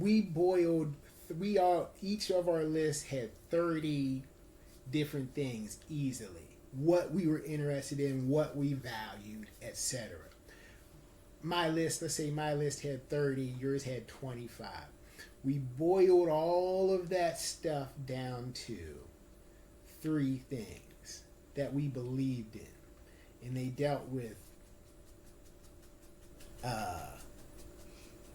ultimate realities. Do we believe in some force or creator? Yes, because at that time we had differences in religious belief back then. So the only thing we could say was we believed in a creator. We came together on that. We believed that by somehow coming into familiarity with this creator, it would lead us back to our more natural state. Because we couldn't agree on what book to read. So by some way aligning ourselves with this creator, it would take us back to our natural state. That was the only goal. So that was just two of them somehow. Yeah, because... Oh, it was we believe in... Yeah, that was it. We'll look it up. We have one sheet of paper left folded up somewhere in this house that we kept that from 15 years ago. The website's gone. All the videos are gone. All of the times we ever talked about it and filmed it are gone. But that's what we believe, though. Yeah. We believe that there is one God and that we are to follow God back to our so God will take us back to our natural state. That's what we believe. That was it. That's all we could agree on. When we did that, we were, by the way, we were living in Arizona in an RV. We were out there. After we did that, from that moment until here, think of all the crazy stuff we did, all the crazy experiences we had, all the near misses, all the survival stories, all the awesome stuff we did, all the crazy, scary stuff we were around, all the highs and lows, we survived it. You know what I mean? But man, making that agreement that day, that was like taking a mega dose of LSD, and then we put our foot on the gas. It has been at times pure lunacy. Pure lunacy. But when you look back on it, it was like our life was never dull. Never. We never said, oh, we're so bored. Never. Life is so boring. Our life Never. is exciting. We have never been and bored. it's taken us places we would have never imagined. Yeah. It reminds me of that one Bible verse that oh, I remember it. So, my point being, 15 years later, we have the same religion. For the first time in 15 years. Let me say this. Okay. Bible verse, and I'll leave you at it. Uh-huh. Eye has not seen, ear has not heard, nor has come into the heart of man what God has in store for those who love God. If we would have went back to when we got married in that little white apartment in Chambersburg apartment, Pennsylvania, we would have never thought we would have been gone and done and got to experience such wonderful things. That was God. So, from Arizona to now, you don't remember Charles Stanley. You were into Charles. I don't know. I've always been into Charles Stanley, so I don't. Yeah, but you really you were on him back there. And then you were really on him here for a while. Yeah, I'm still on him, but he passed. Yeah. But then legitimately though, like now what do we all through Ramadan, so we believe now we struggled through forever trying to understand what each other believed. How do we not struggle, but we always talked about it. In that sense, we always talked about it. We always talked about what we believed. We were always open about it. Although our religious beliefs were different, we always still prayed together. Yeah. We would always talk about whatever books you were reading, Quran or Bible, anything else, Bhagavad Gita. There was a time when you were like super hard onto the Dhammapada, and then anything. We always shared together and prayed together and did some form of meditation or quiet reflection together. There was never a time that we did not talk about our beliefs or lack of belief or confusion of belief. But we were never really on the same page. Like, we never came to a same conclusion at the same time. So here we are having like a same. But I have always thought that we've always had the same beliefs, but just that religion is different. But yeah, our core, I should say, I have always thought that our core beliefs were always the same, not necessarily outward religious expression or all the other little. You believe the sky's blue, but I believe the sky's red. Like the stuff that wasn't super important. Yeah. But I believe that you believe that Jesus is coming back, but I don't. Like, we always it was our core, the foundation. There is a God. Exactly. God sent a son. We need to submit to God. Things aren't right here on earth. Like our core beliefs, I believe.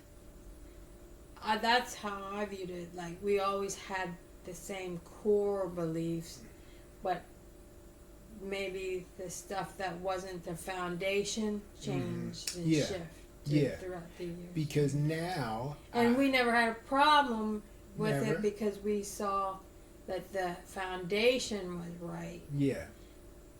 Like they say in the Bible, if the foundation's right, it's like the house. Yeah. You can build your house out of brick or stone. It don't matter. It's the foundation. Yeah. So we never really. I never thought like we were nitpicky about stuff. No. Little things that we differed on. No. Never. But see, I think that the reason why it was like that was because in Arizona we boiled down the essence.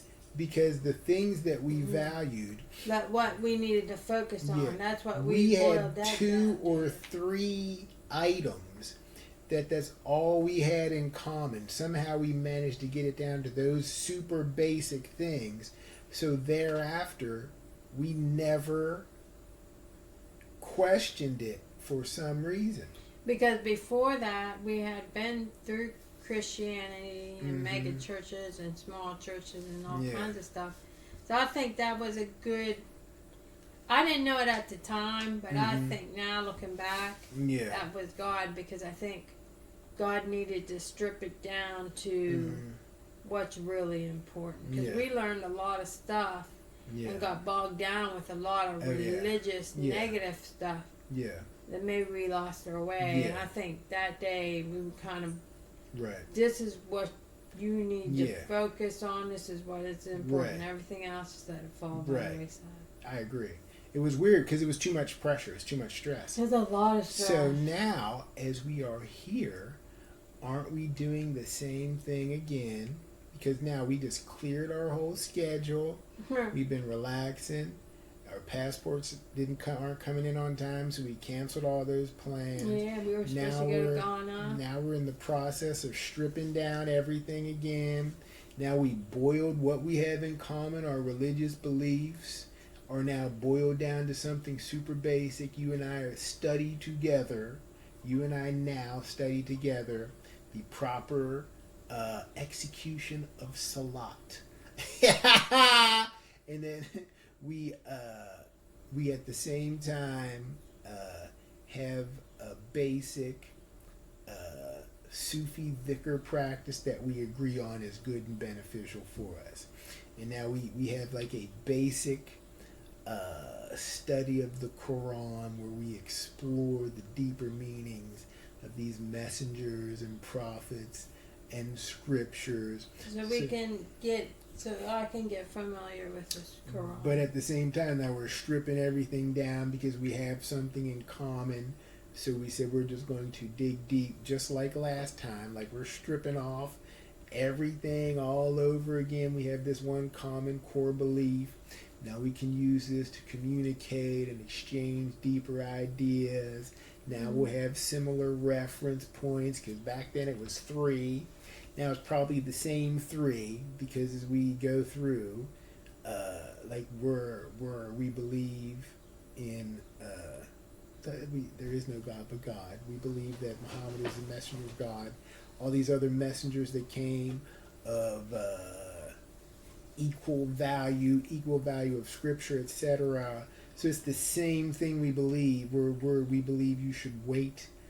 Anytime, like it says in the Quran, anytime you see inspiration from God and revelation from God, you should follow and pursue it without discrimination. Okay. So kind of thing. But doesn't it seem like, just like then in Arizona when we stripped everything down, found the basics so we could hook up, get a little tighter, then we just started moving in life. Now we're doing it again, right? We're slowing down.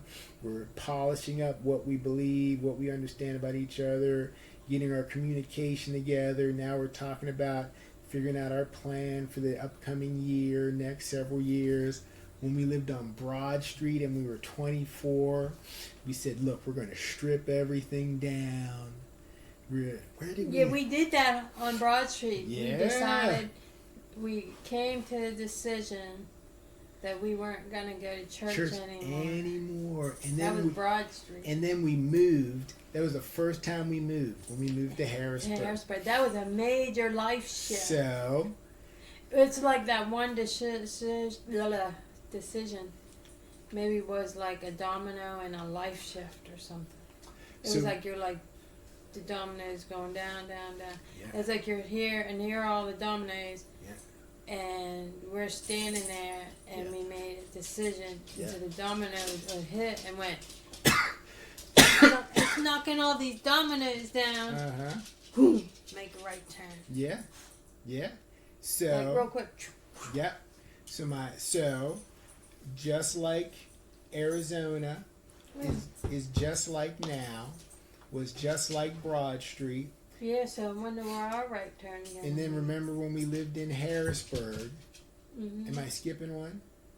No, Chambersburg, Broad Street.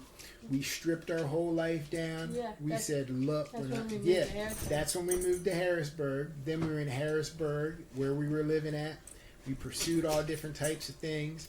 Then we were like, look, this is crazy. We need to strip this down. Where do we really want to live? Then we stripped it down. Went to Miami. That Yeah. was a major Yeah. one. Before we went to Miami, when we lived in Harrisburg, I got rid of every single book that was not written by an African American, ever. So we just went through. You did what?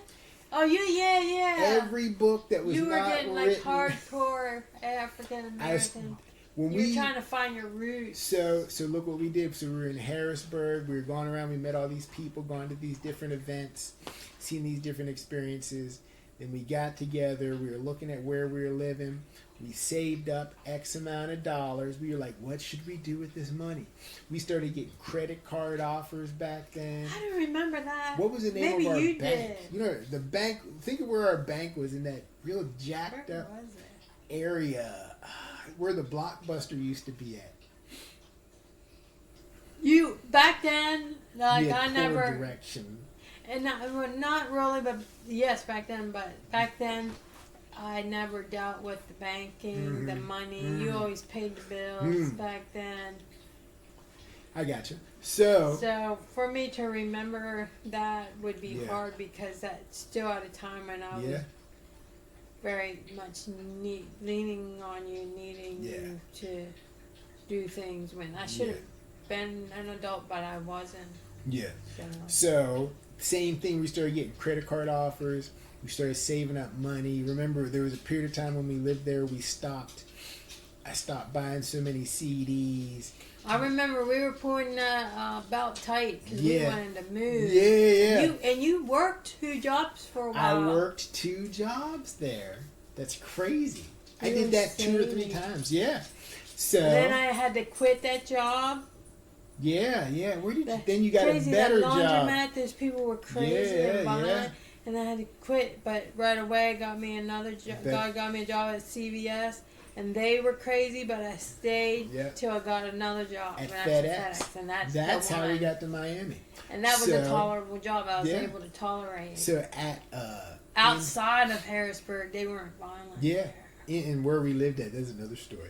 So in Harrisburg, we stripped everything down. We looked at what we believed. We were getting rid of books and thoughts and ideas. We were pursuing a goal. We grouped up. We talked about what we believed, where we wanted to go, where do we want to live.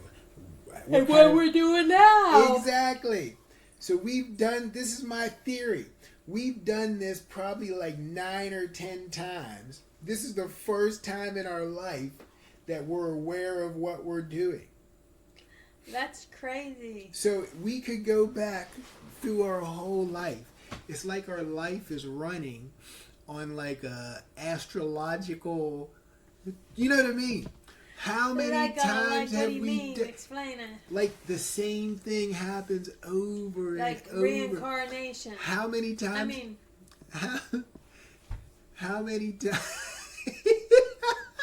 How many times have you and I, from the age of 24, how many times have you and I, think about this, how many times have you and I saved up a whole bunch of money,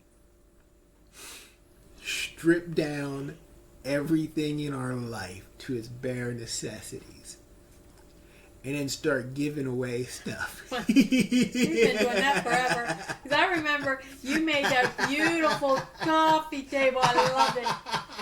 And people your mom still talk wanted about it, that coffee but table. I think your sister asked for it first. And till this day, your mom's like, I want that coffee table. We've given away vans. So That listen, coffee table was for $800 a month. It was a nice coffee table. But now this is my conspiracy theory. Okay. We have done this like 10.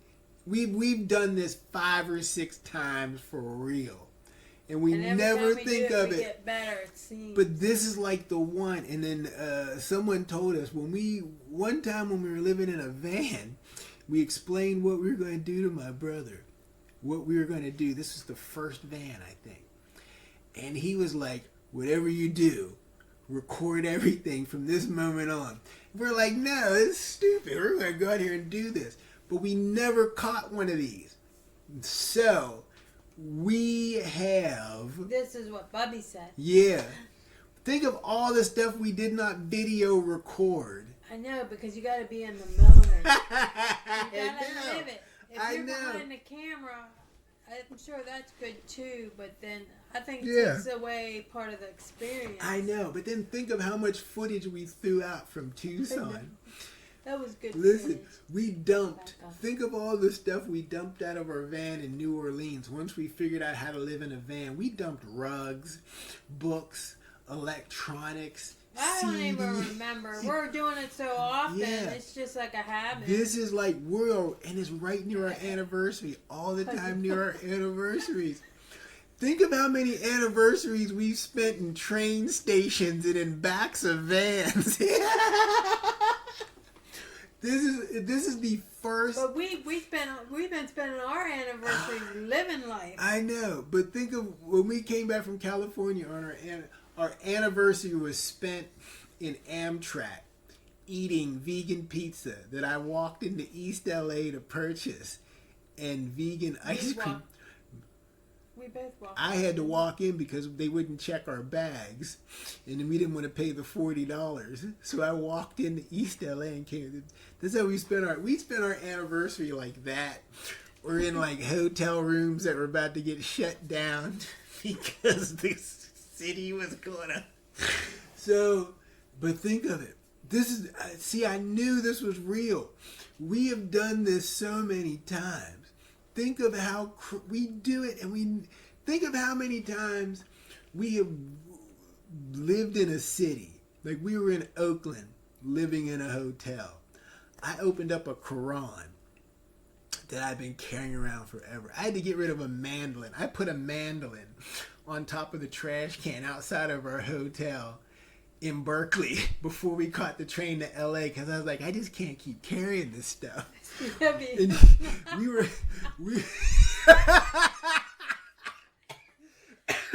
It's like you're putting down the bondage of your life. I know. This is heavy. It's causing you to struggle along.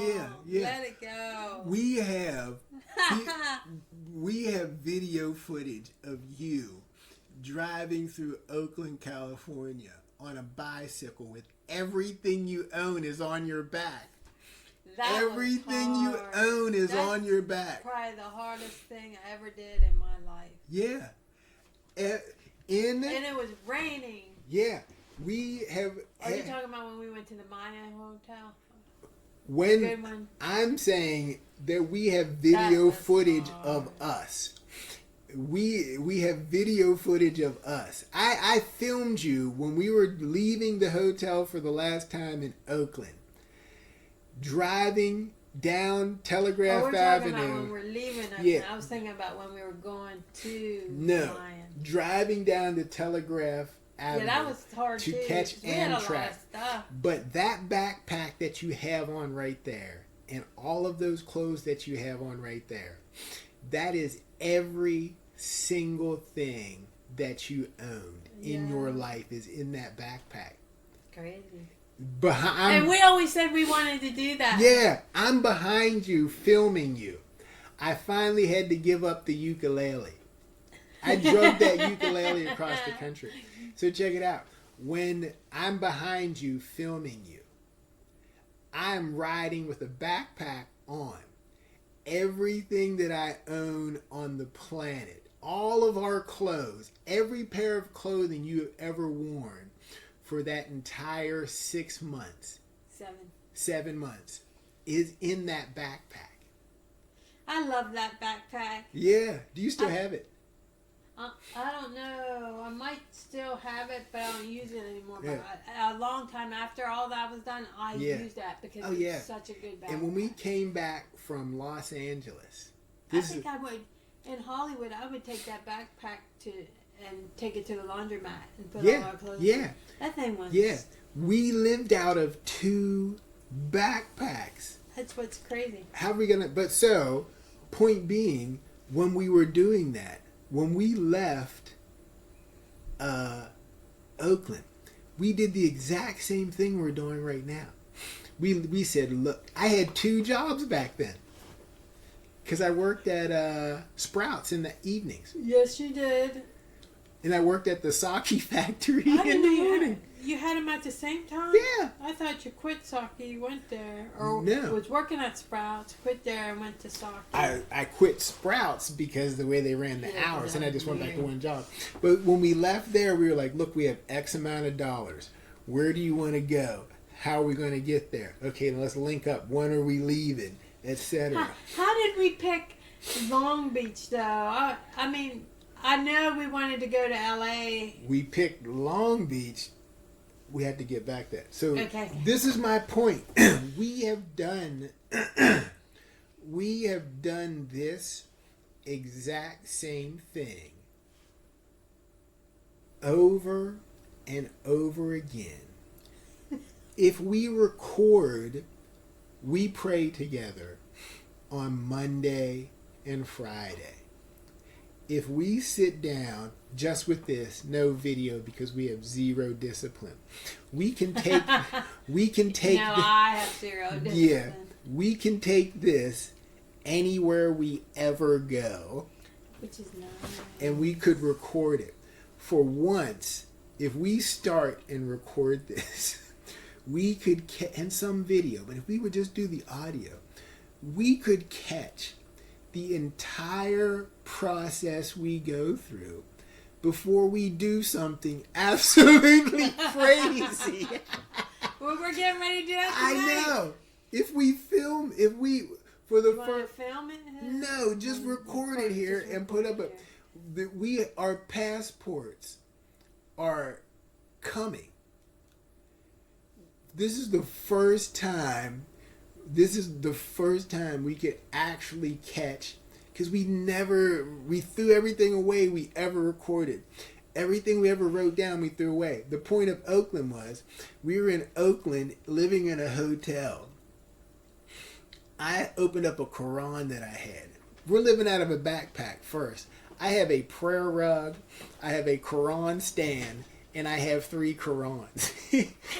What does that? But you need 3 of them. Then I have I exercise. had to have had a Bible in there. Yeah. Then I have exercise equipment because I had those straps. Yeah, in you there. were getting ruined to So die. essentially, that means that I have, at any given time, I have 1 pair of sneakers, a pair of flip flops or Crocs. I have like 3 pairs of shorts, like 5 shirts, and how many? Clothing was not high No. on our... So I was living out of 1 backpack, and I had a ukulele, a prayer rug, a Quran stand that I finally left in Los Angeles, a couple books I wanted to read, and exercise equipment. So I have no clothing, and I have a whole bunch of kufis. But you always look so nice. But I always had like 45 pairs of underwear and socks. So that had to be clean. Yeah. So, but that we planned to live like that, and we had like meetings where we would talk. Hey, we do we're this. living here. We don't like it. Yeah. These people want to give us an apartment. We Yeah. have jobs. We've been Yeah. paid for a job for Yeah. 6-7 months. Think if we would have Why recorded. do we need to live here? We Yeah. don't like it here. We can live on our Yeah. own. Think of if we would have recorded. That's what we always say. Yeah, if we were to record, and think of how we furnished our apartments. Yeah. That was so much fun. If we would have In Hollywood. recorded any of this, it's a lie. Because we don't have footage, it's a lie. We're going to this. So my theory is, this is my conspiracy theory. We do this all the time.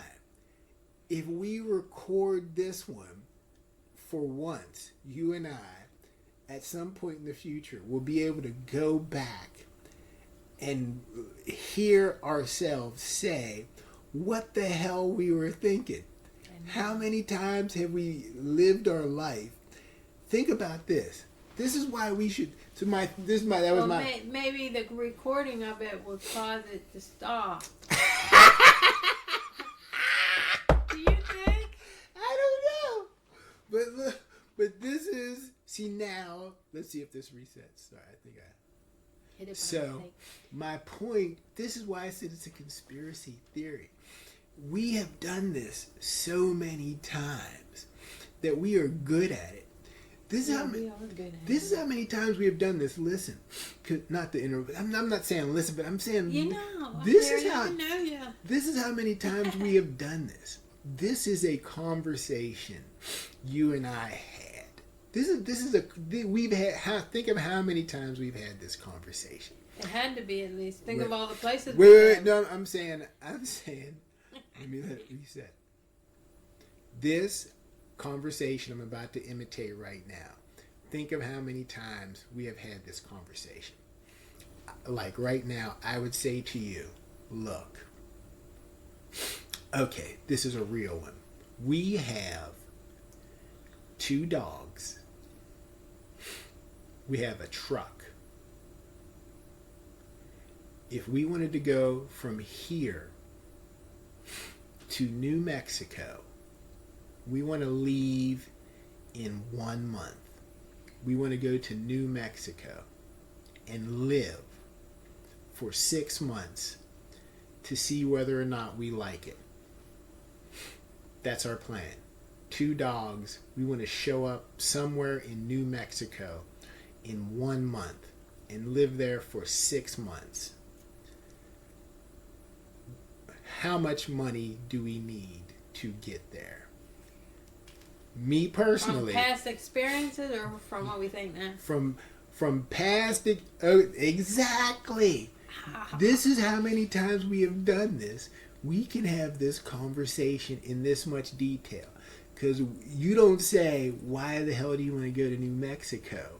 You say, now do we want to do this from past experience? Value the money value. Yeah. Or put a value on the money thing based on past experiences Yeah. or based on what we feel we need. Exactly, because in reality, you and I both know. Now, this time of year, this is how many times we've done weird stuff. This is a real conversation that we're going to record because we know this time of year we don't want to go to New Mexico. It's going to get too hot. If we want to leave here, we need to go north. But anyway, okay, so from here to New Mexico, 1 month. But literally, go ahead. Yeah, I'm gonna skip ahead because this is a real conversation. We both know that we could, if you gave us $1,500 only, we could get there, and we could make. That's a lot of money. We could do it for less, but if just $1,500. We've done it on 5,000, haven't we? I'm saying 1,500, 1,500. Oh, okay. 1,500. I thought you meant. No. 15,000. Okay, for I 15. thought you meant 15,000. No, 1,500, 5,000. If we could only go from here with just the truck and 2 dogs, and you want to give me $5,000, I could go from here to California on $5,000 and have money left over and be ready to go to work and then get an apartment in 6 months. But to go from here to New Mexico, 2 dogs, only $1,500. Could we do it and survive? And it's in the end, 6 months after that, have an apartment. That would be hard with 2 dogs to go that way, but we could do it.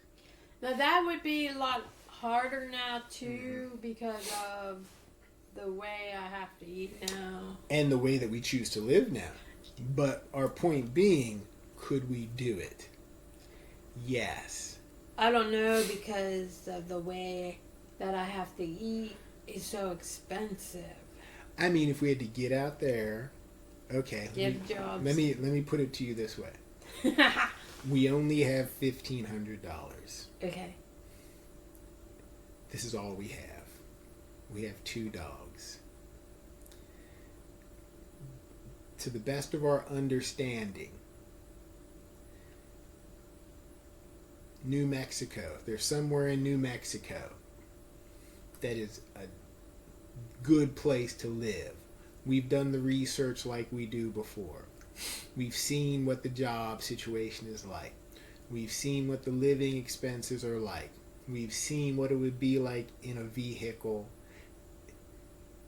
living out there, to move out there, to go out there, etc.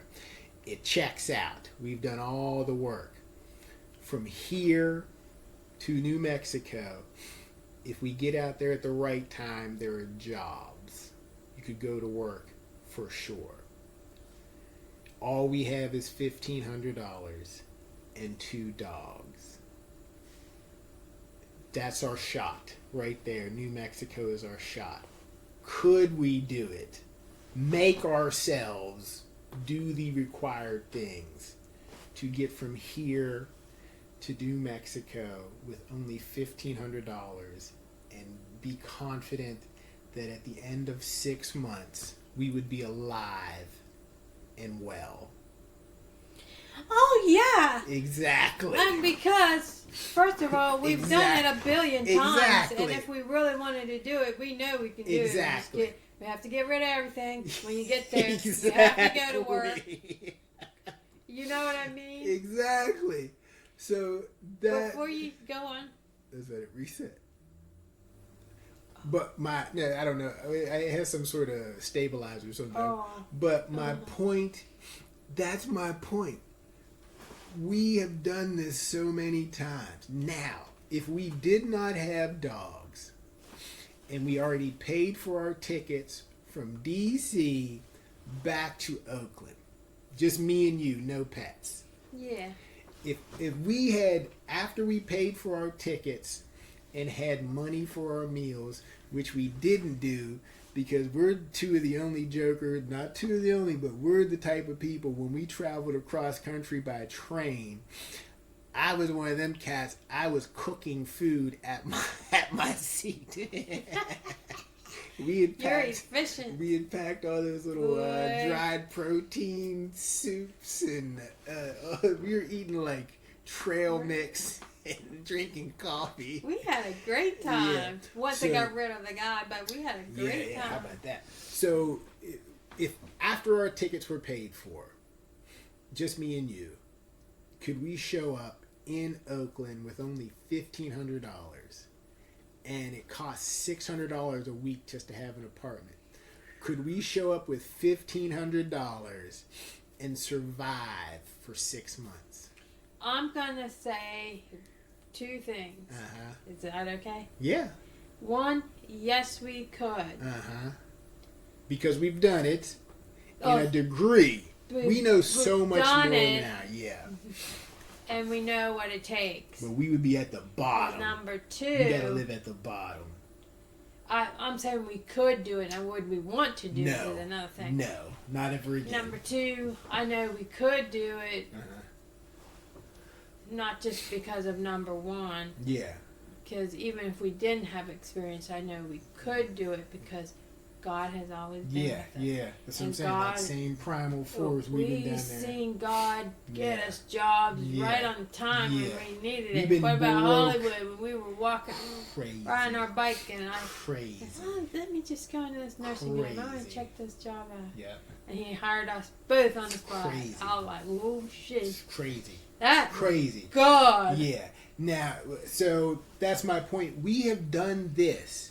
We in the middle, when we were in California alone living in a hotel, we saved up enough money to go from Oakland to Los Angeles and live in another hotel. We went down there, all we did was live in a hotel. That was our only plan. And then we moved to Long Beach. How did we figure Long Beach? We were out there living like wild, feral human animals. That's my point, man. Listen to me.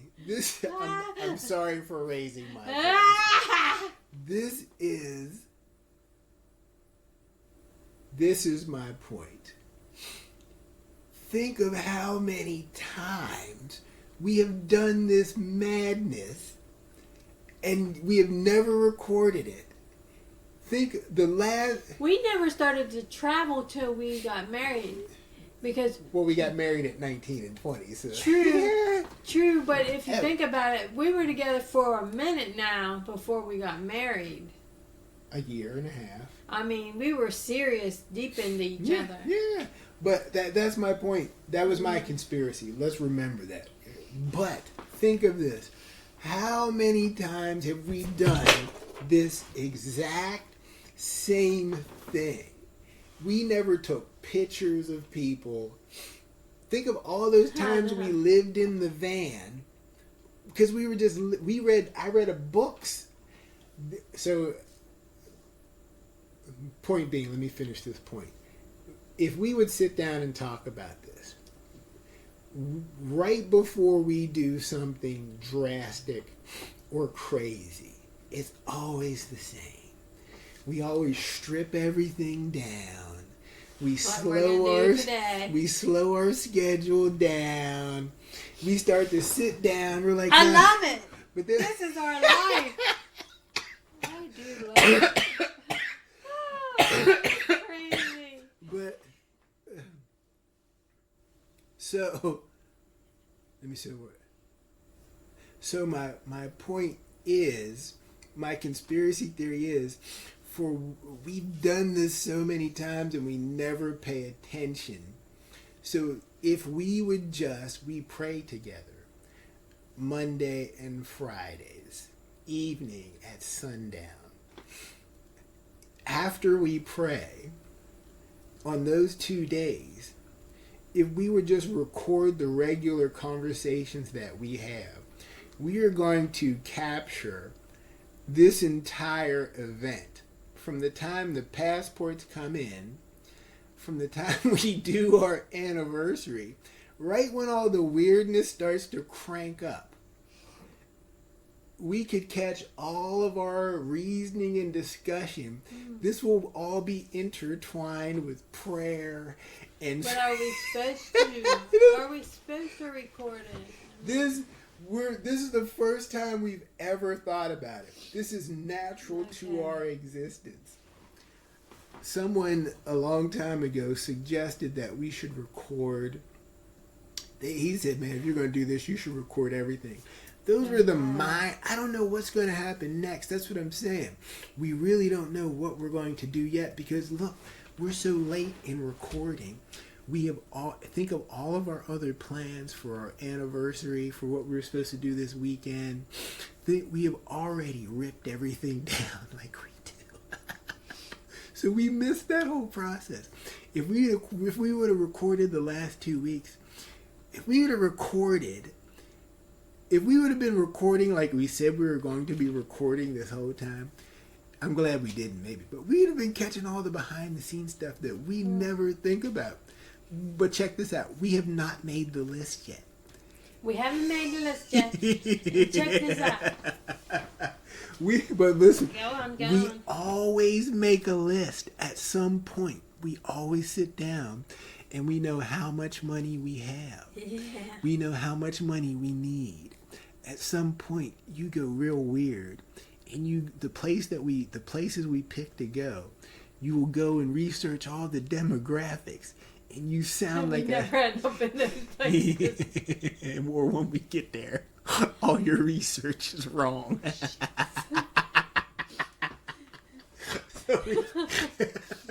And then when we get there, none of my plan is executed properly. That's why the plan ends up in the Quran. And like a year later, when we're deep into it and we're stressing out, I'll open up the Quran. I'll be like, what? One time we had this big plan and we wrote everything down, and then we were like 3 or 4 plans later, I found the original plan to when we were supposed to go to California. I was like, wow, look at this plan. I was like, do you even remember this? Yeah, but that was like years later. I know, but I think we did everything on there. But it were kind of crazy. So my point being. Honestly, though, now I think we're one thing I would say for sure. I think this is different, possibly, or more significant. It's the same thing, but I think that for some reason, because we've been here in one place for so long, or whatever, I don't know. I think we've just adjusted. So I think we're kind of approaching this one differently, and our situation's a little different. But it's we do this exact same thing over and over. But before that, before we came back here, which was, it wasn't planned. Before that, we were like, you know what? We were like, I think I got one more of these left in. That was supposed to be Hawaii. But look at this. So the Hawaii was planned. We knew how much money we had. We knew how much we needed. And the way we were calculating it, we knew how much we had to work.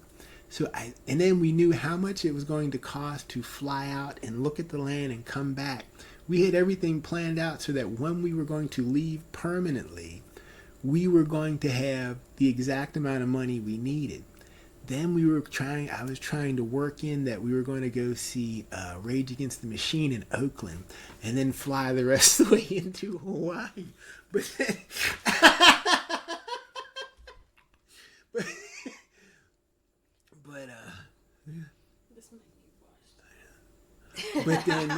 But then, but then COVID had I forget. So we do this all the time. So the Hawaii one was planned out. We do it all the time instinctively. We did it. I wonder what that is. The first one we did was bad. We figured out how to do it. That's what it is. Like every time we want to go somewhere, we have this jacked up, because people always ask us this. People always say, man, how do you guys do that? Do you guys just packed up and went over there? We're like, yeah. They're like, man, how do you guys... We do what you do, work. Yeah. But we don't spend our money on that dumb stuff once we know we're leaving. Yeah, but but people are always like, wow, do you just pack up and leave? Do you know anyone there? We're like, no, we really... They always say that. I know. Do you know anyone there? But we never do. But no, we don't. No, we don't. But God. We've never... God's there. Yeah, we have never, ever, and God be merciful. Yeah. This is one, so we don't know how this is going to turn out. No. We've never recorded one thing. We could... Two things. I will finish with this, yeah. Finish. Listen, we could answer our own question and figure out what the hell were we thinking? What are we doing? It's always worked out. It's always been a positive. But then I'm gonna you finish whatever you're gonna say. We should wrap it up. But then think about think. But I'm now, gonna say this after it's all over. but now think honestly. How many times? The longer we think about it, the more times we realize we have done this. Now, think of how deep we were in southern. Think of how deep we were in when we were in California. We were in so deep, so determined not to come back, so determined to make it out there and live, so focused on staying and doing whatever. I don't think we had the thought of coming back, did we? No, that's It why. was just, this is our life, this is where we want to Yeah, be. we committed to Can't get that job, we'll get Yeah, this job. this Can't is- get that job, yeah. another job will come up. Yeah. So this is my point. We committed to California so completely that we were homeless and didn't realize it until we were leaving California. Yeah, because at any time we could have said, let's ask your mom, or your dad, or your It sister. never occurred.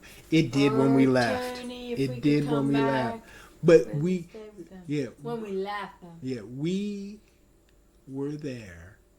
Because we could have did that. And we were there over a year. Yeah. It was crazy. And not one time did we think, Never. oh, I wish we were in Pennsylvania, or Never. wish we, even when we lived in Oklahoma, Never. we never wanted to come back. Oh, well, I'm not going to, we were real young then, Yeah. and I had missed Andy a lot. Well, but then, to think in the mind. listen, not to interrupt you, okay, because go we can ahead. stay focused, because that's my point exactly. When it was time to come back from Oklahoma, I didn't want to come well, back. I'm gonna say this one. We're gonna do this one, and then we'll just leave it at this, because this. No. Say Oakland. Well, okay, but so look, Oklahoma. This proves my point.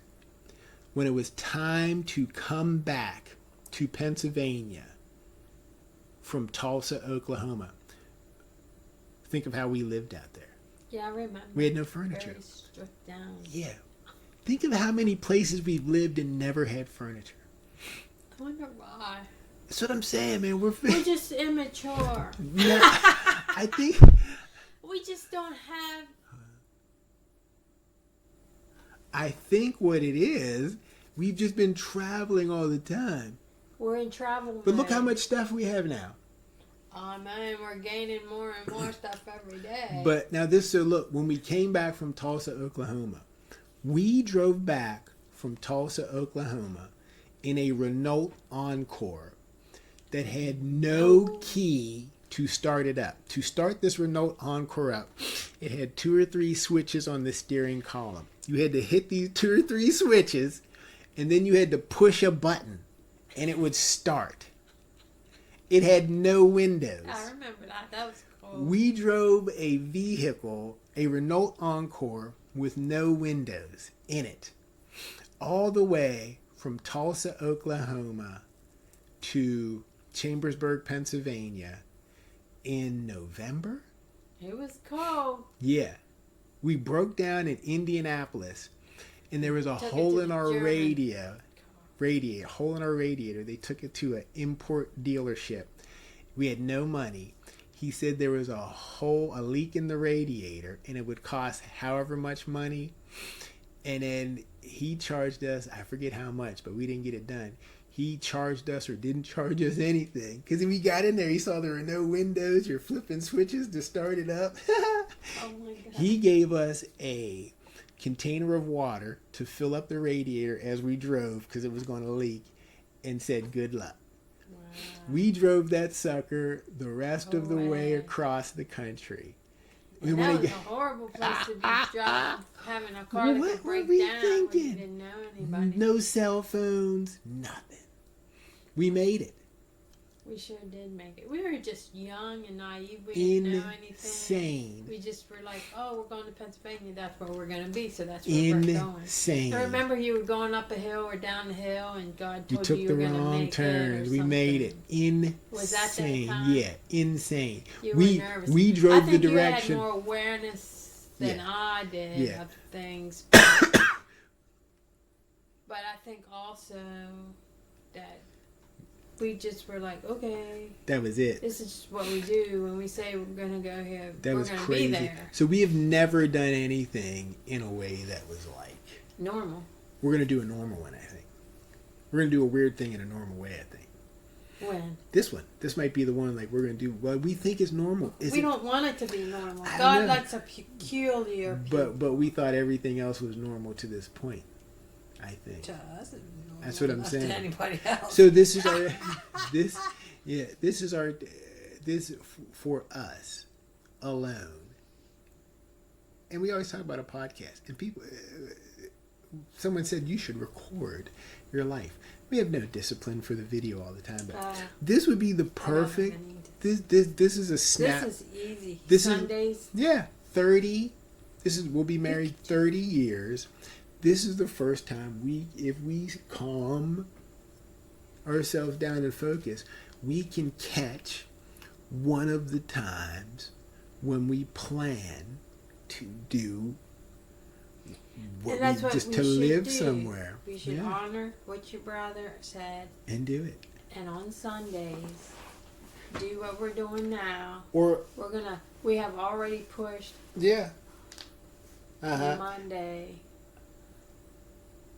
Anyway, and Monday. So Did you hear me? Yeah, anything can hear you. But make Sunday, then we can draw it out and enjoy it. We'll that way we'll enjoy it, not be like time. Right. We'll organize it. Because we had already started doing that. Yeah. Let's map it out as we go. Okay. This is what we do. We're actually even now we try to organize our schedule. Now we're gonna need time to discuss this. So the first time we lived in a van, if we would have recorded, we read books on how to live in a van. We watched a whole bunch of videos on how to live in a van.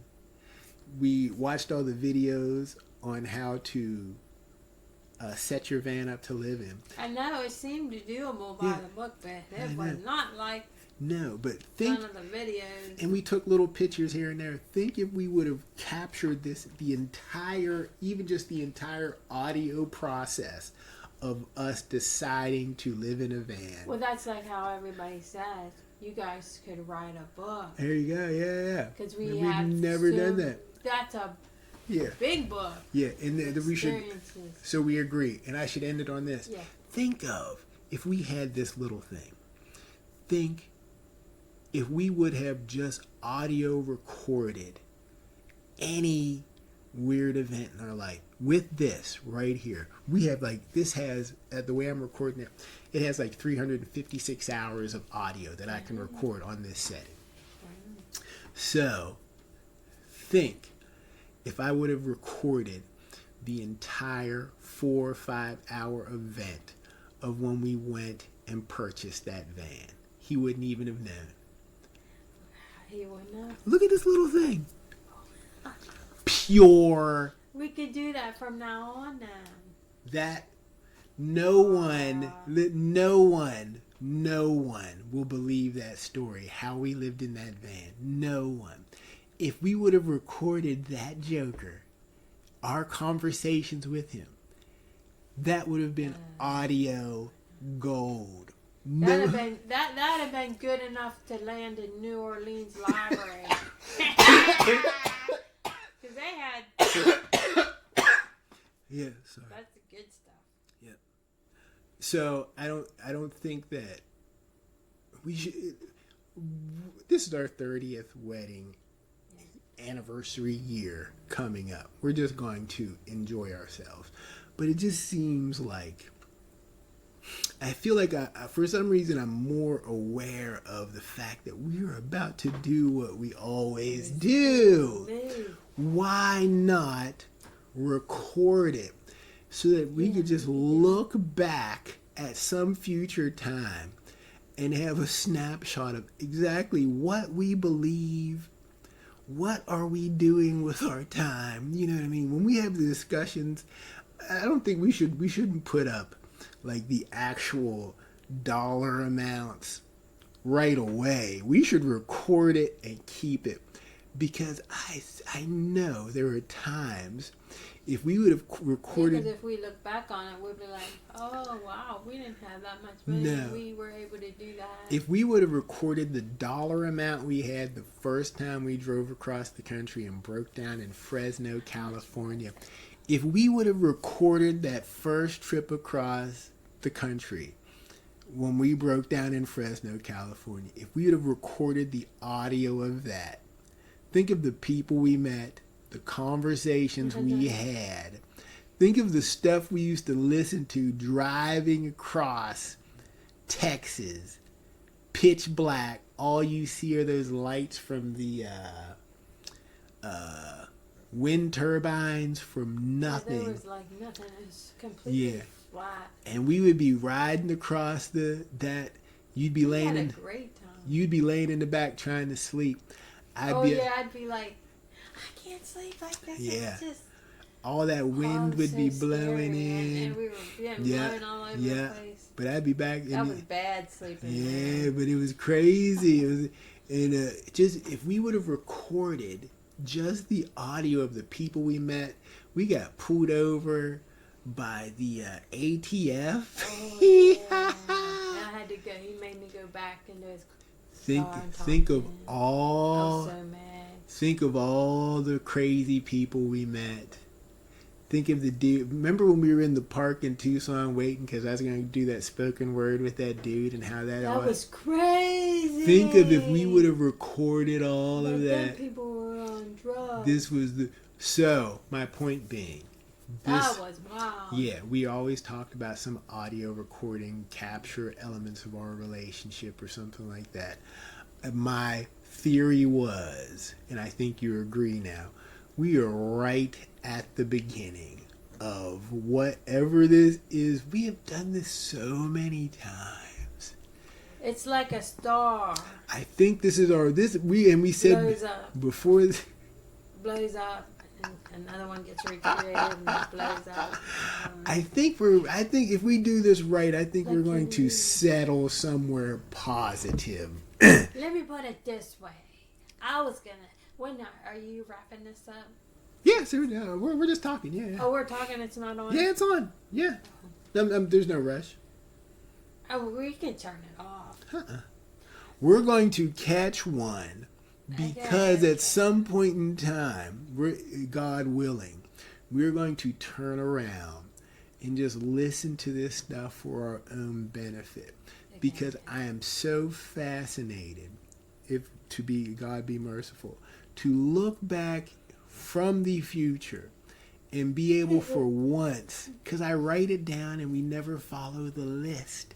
We write a list that has all the financial information, all the travel ideas. We write it in one place. It's in a book. We have a book in our house that we're supposed to be using right now that we never use. But we write everything down. And then, this is it. We're going to do it. Then we literally start to do the thing that we said we were going to do. And then we never look at the list. Then we just go from memory. We don't. That is my point. But then we always way later, after everything's said and done, we'll be like, hey, I found a list. That's what I said. It happens all the time. Now this is what I'm saying. We should move somewhere. See, this is how it starts. So I won't say it. No, you can't. I'm just saying we're really catching the first one. Okay. Because you're just pulling this out of the air. This is based on nothing now.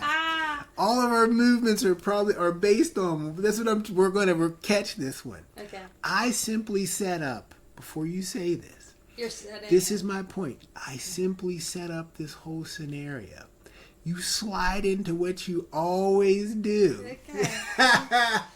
I'm saying two things. Mhm. One, we should do this every Sunday. Maybe till our anniversary, I guess.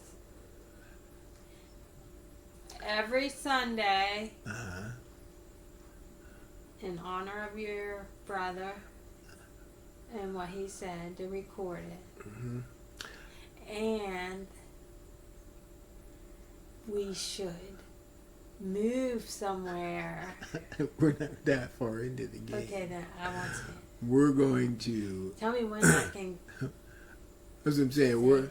We're winding this one down. We're going to record it because then we would just go forever. That's why we're going to. No, that's what I was hoping we were going to talk about tonight. Well, we would have to. The point would be to record it. I know. But the first one was to set up the whole idea. We were going to record this just so we could catch the very first one. But can we talk about it or not? If we do, we would have to record it right now because we're going to catch this one. If we turn it off and we start talking crazy, we're going to miss that whole segment. At some point, there's going to be some information. I think we're going to make good quality decisions. But this is my thing. We should really focus and record this one. Because what you're about to say right now, I'm telling you, this is how it usually starts. It's some fantastical idea. That's what I'm saying. But if we start now, we have to leave this on. Oh, because let's leave it on then. But it's too late. Give me the That's why I said Monday. Well, no, we're going to work all of this out. We're not going to. That's what I'm saying. We're going to record it all. We're doing it. No, not Monday for that. No, I'm saying we're going to. We're working out all the logistics. See, you're trying to set it up and plug away. We got to figure this because we should not do it. One thing for sure, we should. We're gonna pace this out and be healthy. We're going to catch it. You know what I mean? We don't want to be tired and everything, but give me... I mean, we don't have to say it, but I thought that let was it reset. one of the things we were going No, this is it. We were going to talk about. We just started. But, so, let's hold off on it then. Let's start here. So what we have thus far was... Oh my God. And see, we got onto the subject. The rest of my week culminated in me calling off on Friday because the truck was down again. But now it's up, thank God. Perfect time off. Thank God everything was taken care of. But yeah, so from last Sunday, that was just Sunday when I was there at my dad. So point being also, so I leave at like 11:30. Then I get a text message that he is not doing well that same day. So part of my concern was, wow, I hope I didn't agitate his system to the point that he fell ill because he went to the emergency room then. At the same time, I was like, thank God I was there before he passed away. So I had some major conflicted feelings there about that also. But so that was just... God let you be there. Thank God. But that was 7 days ago. Here we are now. So there's a lot going on emotionally and so much more in between. So we had a good, strong 7 days here. Yeah, we have Emotional stuff. Emotional, which up is and down. yeah. So I think it's interesting to catch them. This is something I think we could do because now, this is why I think this type of podcast is interesting for us. This is something that we could do consistently because we are both interested in whatever it is we've been doing here now. You know what I mean? To slow down and have to think of it. Then it's just interesting to me. You know what I mean? To talk about it. I like talking about it. As we go. It's hard to slow down though. I know. Well, we're good. So we're gonna figure out the dates, times. We're going to turn it off. Like, you can't catch everything, but when we're really working on it, we should record it. Because, man, I would love to go back. We did this on Broad Street. From Broad Street to Harrisburg. That was the biggest deal in our life, to move 45 minutes away from Chambersburg. But we did the exact same thing. We looked at our finances, how we're going to work, how much do we have, how much do we want to spend, scout out a location, move, get jobs, all the stress. So from Chambersburg to Harrisburg with no job prospects. That was our first one. Mm-hmm. Our second one, I had a job because I commuted for 2 weeks from Harrisburg to Chambersburg. Yeah. And then when we went, the next one was from Harrisburg to Miami. That's what I'm saying. Which was crazy. But your job...